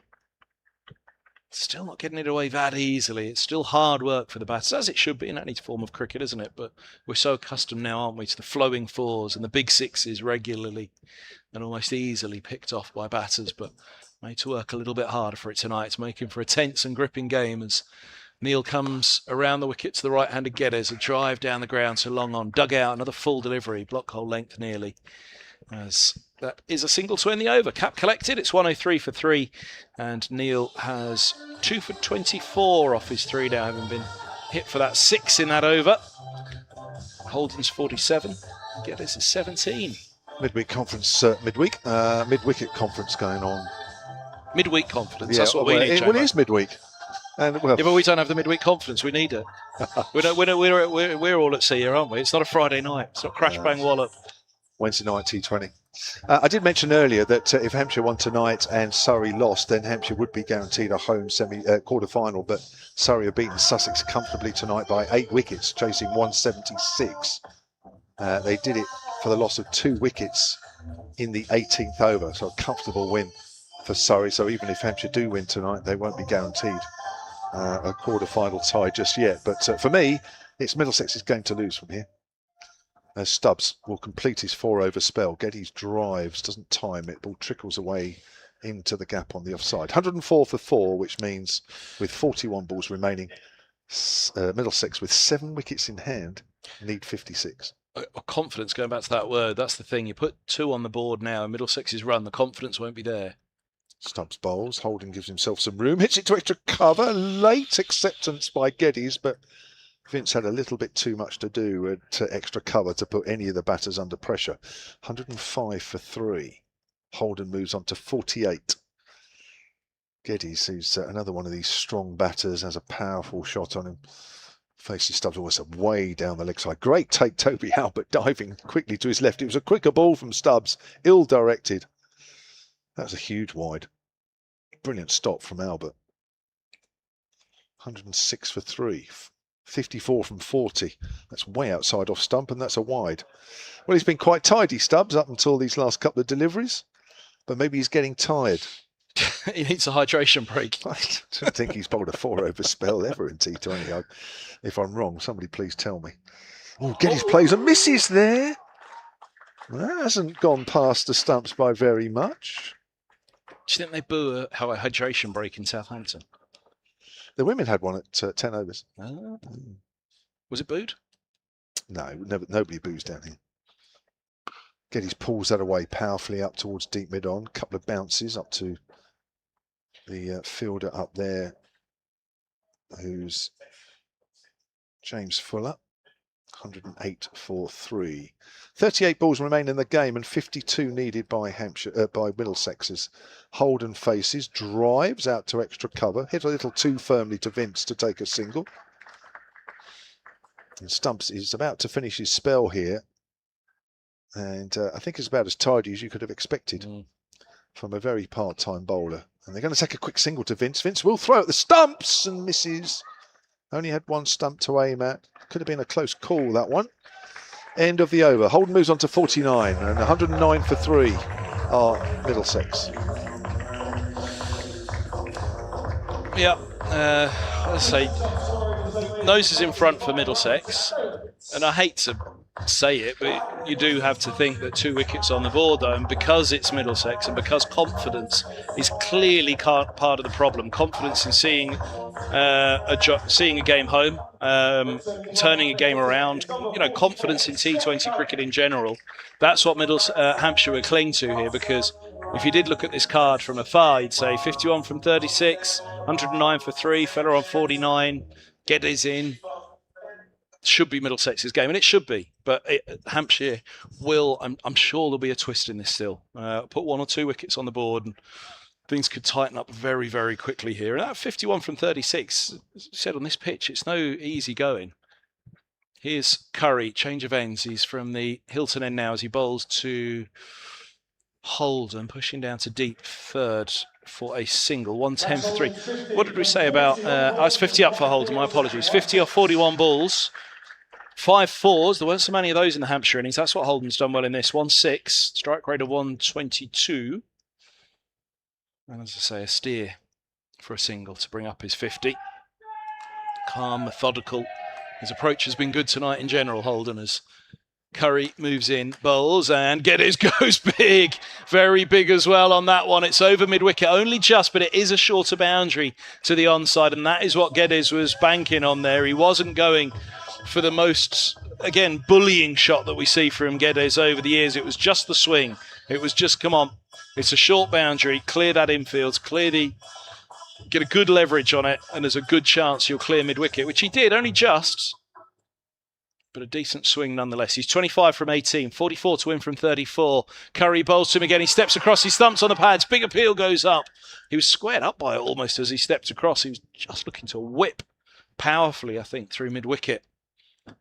Which opened up the body, but leg by is signalled, 117 for 3. I was just thinking back, we were talking with 6 overs to go, the Hampshire innings, about how sides will go for 75 off the last 5. Most pitches nowadays, they'll try and think about something around that. Didn't quite get to that, obviously. Hampshire is here's a bumper underneath it, Holden, and it falls just out of reach.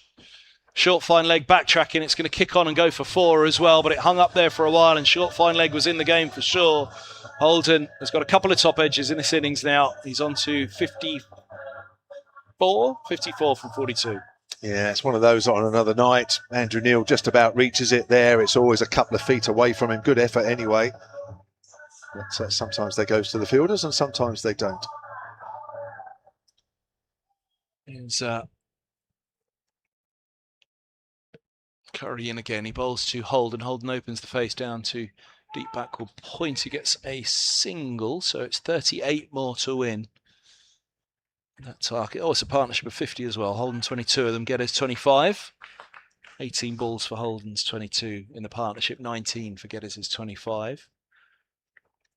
Yeah, need to take some wickets now, Hampshire. Curry in bowls to Geddes, digs out Yorker, picks up a single down to long on. Well played.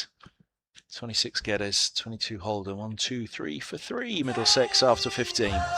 I must mention this before we get towards too near the end of this game. Bob Biles has emailed Eastleigh Eagles walking cricket team.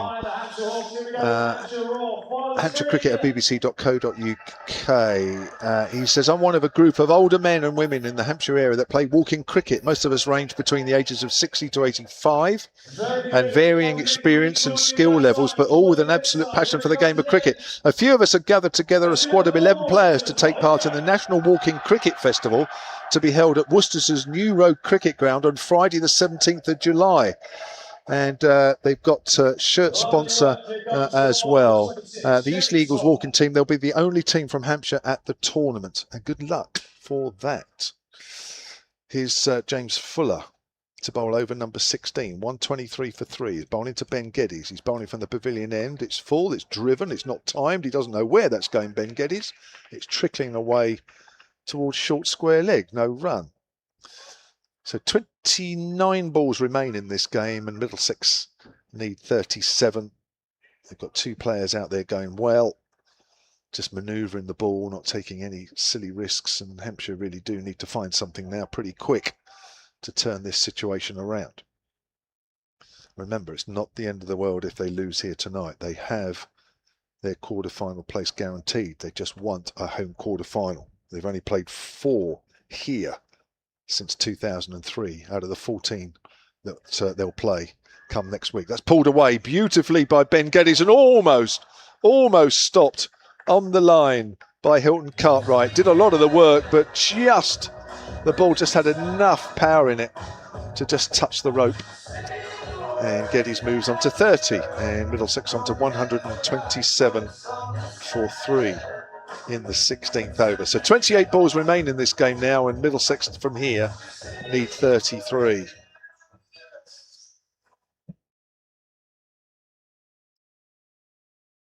Fuller again. Bowls to Geddes. Geddes drives out on the onside, out towards mid-wicket, only a single. 128 for 3. And 32 are needed of 27 balls. 7 wickets in hand, remember, that's the key. 7 wickets in hand for Middlesex. They've got this game. They've got this game won. And I think these two are playing too sensibly to throw it away. Yeah, it's getting it's getting to the point where Middlesex certainly shouldn't lose it from here, you'd have thought. But it is T20 cricket. It is any form of cricket. You never write a cricket match off. True. Seen a lot of 2 wickets in an over in the women's game this afternoon. A couple here. That's driven in the air. He's found the gap. Max Holden. What a shot that is between extra cover and mid-off. I'd say that's one of the shots of the day because of the pitch that we're playing on. Not that it's a bad pitch, but it's a pitch that is favouring the bowlers. Bisects a pretty tight mid-off and extra cover. Hitting on the up through there on a pitch where, as we've seen, the 4s haven't flowed today because the ball's not coming on that easily to the bat. So, yeah, fair play, Max Holden. 59 from 44, and he might just have played shot of the day, which, if you saw it on the replay, you might think why, but in the grand context of the game, it's a good shot.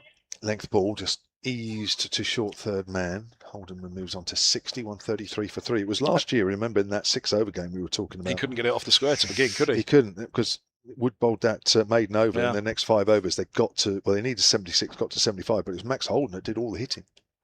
But he had that really slow start, if you remember. Yeah. He played out the maiden. Yeah. No, that's not to blame Max. It's just what happened, wasn't it? It was zipping around, wasn't it, that ball? Fuller with the last ball of the 16th over comes in and bowls to Geddes. Length ball. Geddes launches that away on the onside. That'll be 6 runs. Powerfully struck. He is a strong batter, Ben Geddes, and he moves on to 37 from 24, and Middlesex really are now in the driving seat. 24 balls left, 21 to win, 139 for 3. I don't think he fully got hold of that, did he? I mean, you think that boundary's relatively big out there. It's only just cleared it. And certainly the way that Geddes hits the ball, the way that he swings. So that's almost it. I mean, that was up there with one of the shots of the day as well, wasn't it? Because it was a good pickup. Again, we haven't seen that many shots down the ground today, have we? That's been telling as well. And that was a relatively straight 6 from Geddes on that occasion. But yeah, it's been a really fascinating game, actually. It's been one of the most fascinating T20s I've watched in a while. It's not over yet, but Middlesex really should see it home from here. 21 from 24 needed as Neil bowls to Holden. Holden drops a quick single. The onus is on these two as he moves to 61 through mid-wicket. The onus is on these two to see it home now, because if 2 did go quickly, you wouldn't want to be a new batter coming in on a surface where batters haven't flowed regularly today. And again, that's why Holden's innings, I think, it's not only stand out in terms of the total, but the style of it, the manner of it. He has played a different game to most others today, I think. See, as Neil left arm around, bowls outside the off stump. That's driven down to long off, a smothering drive down to long off. I just needed another spin option, Hampshire. They relying too much on seamers. Eddie Jack, 2 overs, 1 for 29. Fuller, 2 overs, none for 29. Well, it's an unchanged Middlesex, isn't it, against a side that missing 2. Sonny Baker and Liam Dawson. Yep. Neil's left arm around, bowls, and this is leg side and a wide signal, but taking nothing away from Middlesex, and in particular these two, but also the bowlers as well.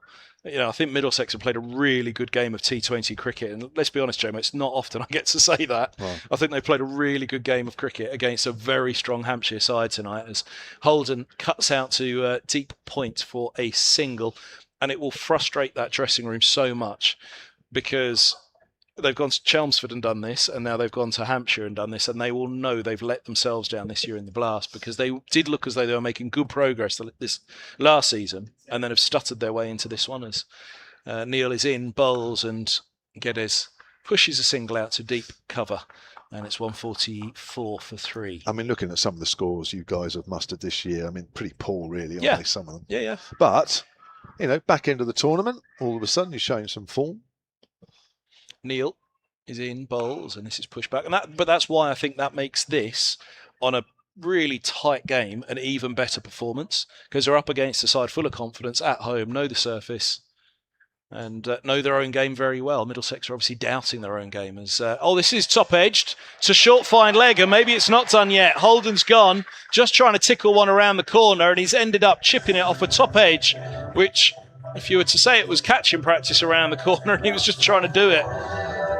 A trick shot off the top edge, that's what it was, to short fine leg. But that is the nature of the game, and that's why this should be a very good victory for Middlesex, the way they've played it. But equally, that's why it's not over yet. 144 for 4, end of the 17th. Holden's gone, caught Fuller at short fine leg off Neil. He has 3 for 29. That's the end of his 4, crucially, for Hampshire. But 62 off 49, brilliant from Holden. Geddes still there, 39 from 26. And Luke Holman, one of the finishers at Chelmsford, walks out to try and finish it here at Hampshire tonight.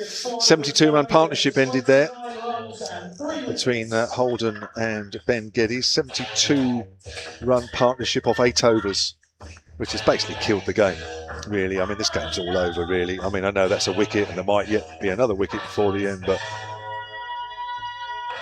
I think Middlesex would have an absolute disaster to lose it from here. Yeah, I mean, yes. But it happens, doesn't it, in T20? I'm not counting any chickens yet. Well, I think it's a very Middlesex more than me, but I mean, they are poor at this. We know that. It's Scott Curry then switching ends from the pavilion end. Geddes drives out into the covers for a single. 145 for 4. So remember, it's 160 to win. The equation is 17 balls remaining and just 15 runs needed. It is basically all over. Well, if these two are there at the end, and even if one of these two are there at the end, even though Holman hasn't faced a ball yet, Middlesex win the game. But you just never know. 1 wicket in this over. True. 1 wicket now. Get out of this over and it's, 14 from 12, let's say, or 12 from 12. 185 runs in this year's tournament so far, Luke Holman. As works that away on the onside. Oh, Ben Geddes was coming down for a single. There wasn't one there. I was going to say at the start of the over, just watch for a run out or something that. And actually, Holman ran Geddes out at Cardiff, and it was felt that was the moment that turned the match. Right. I mean, I'd like to think it's going to be close, but I can't believe it. But it shouldn't be. It shouldn't be. But it's why we love cricket in particular. 16 off 15. Sorry, 15 off 16 is Curry's in and bowls. Holman works that away for a single. And that's it. They've just got to push singles here. That's all they have to do, don't they? But then equally, teams like to win it in the 19th, don't they? Yeah. And Middlesex, they will try and win this in the next 9 balls. With that, it might create a chance. Well, if you were watching or listening to what happened on Monday night between Lancashire and Derbyshire, they needed 1 off the last ball. Perfect Yorker. Bowled. So you don't want to leave it to the last ball and 1. Who are you listening to? Scott Reed or Martin Emerson? None of them. Oh. I don't want to mute. When I realised who could be talking, I thought, no, there is no way the volume's on. And if they're listening, I'm sure I'll get a message shortly. Here comes Curry, gives himself some room. Geddes hits it hard through the covers, but there is a man on the rope. That is Ben Mays. And the equation at 147 for 4. Wait, sorry. Is that Middlesex needs 13 did you say it was Derbyshire or Durham? It was Derbyshire. It was Derbyshire, sorry, so it was Fletch, Big Fletch. Yeah. So you were listening to Fletch then? I would have listened to Fletch. I have to say that could be bigger than me. We've been really well behaved tonight. We've left it to we've left it late. What's wrong? Because we know it's past their bedtime. So we know they're not listening. Well, it's going to be a quick single up to mid-off. That's actually really good running. And it's a good bit of fielding as well from Tristan Stubbs. He's calling for the third umpire, Stubbs. That's a cheeky single, that one. Well, it is. And that's the second of the over cheeky single, isn't it? The second one didn't result in a single, did it? They went back in the end. But did it say 12 from 12? Let's see, because then they'll try and win it in the 19th. This delivery here, if they picked up a wicket here, well, it's Geddes as well. If they picked up this one, there might just still be a game. Curry in, 148 for 4. Geddes flicks that away on the leg side. Only be a single. Middlesex don't seem to be panicking too much here. Geddes keeps the strike. 12 balls remain and 11 runs to win. Well, I tell you what, I might get excited if there's only about 3 off this over. Well, the thing is, you'd have thought that Geddes will try and win this in this over now. So, but does that create a chance for Hampshire? Who are they going to go with to bowl this? Is it Wood? Well, here we go. None for 10 from 3. Wood left arm over to Geddes. Geddes trying to hit. I mean, what's he going to bowl? I'd imagine he's just going to go block hole here, isn't he? To Geddes to protect that onside. It's a long on, a deep mid wicket, deep square, deep cover, long off.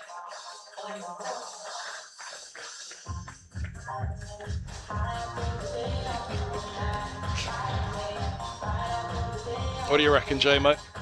I reckon they don't want to concede any more than 3. Then I think we might have a game on our hands. I think that's a tough ask.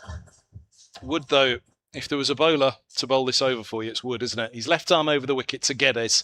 And the right-hander drives the first ball down to long off.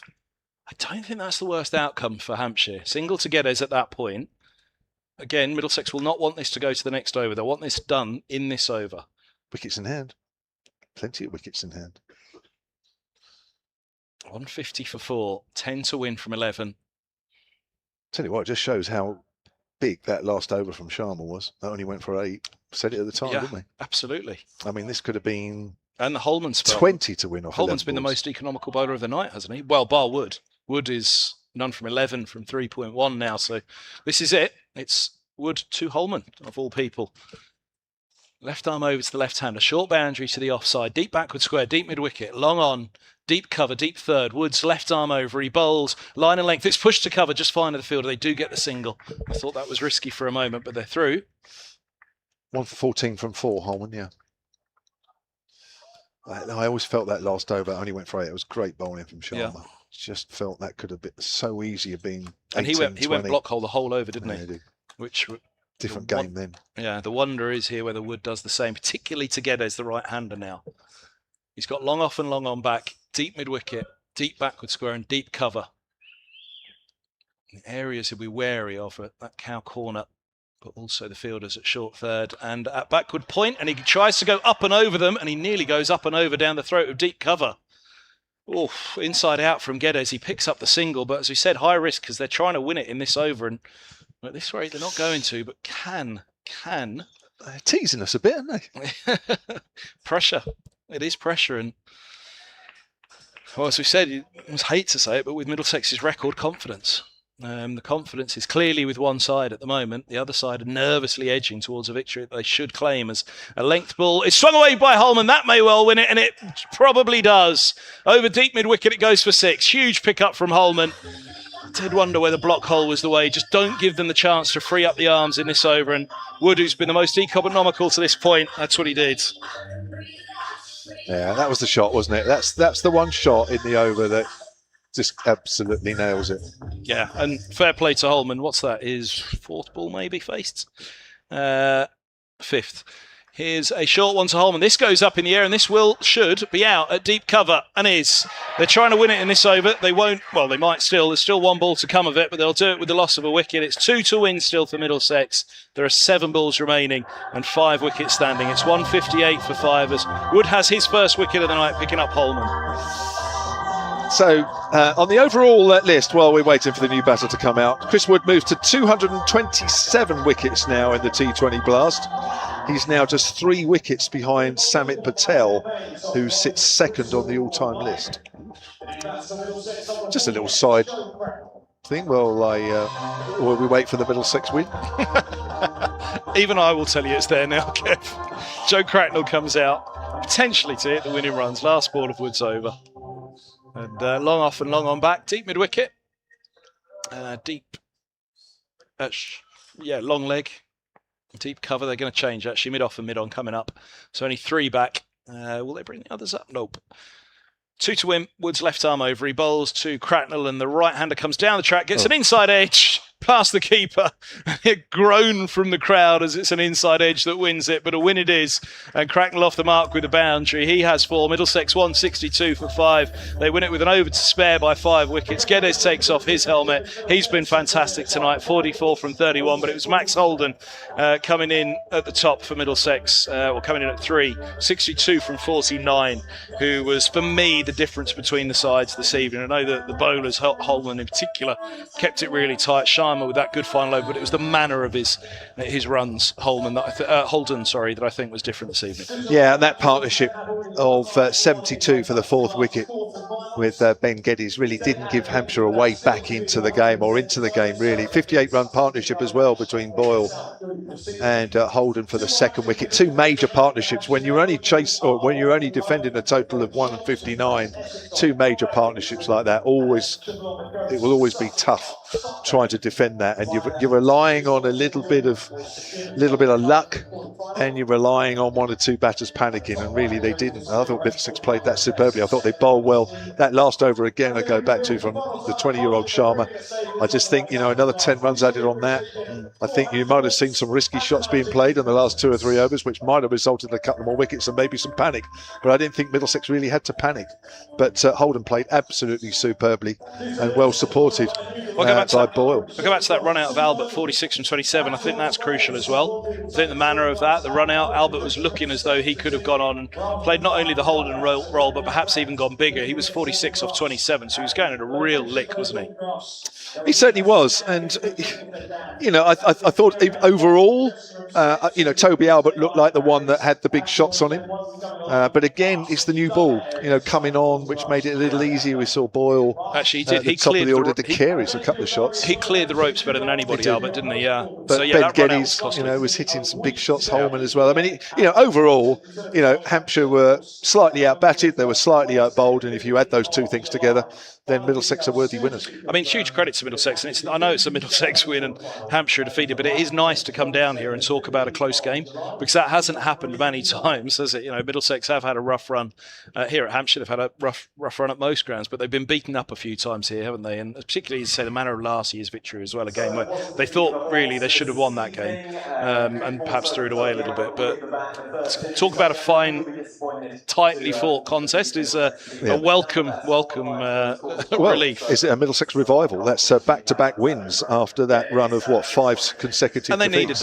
needed that. There was a bit of a limp out of the championship and into the blast, and similarly in mid-blast they picked up a big victory. I was going to talk about it, but something interrupted us on the field rudely. But Peter Fulton was videoed doing a social media videoed him doing the team talk at the end of the victory at Worcester, and it was about backing up a good performance the next game, and it's what Middlesex need to start doing more, and they didn't do it down at Canterbury. They lost and kicked themselves over that one.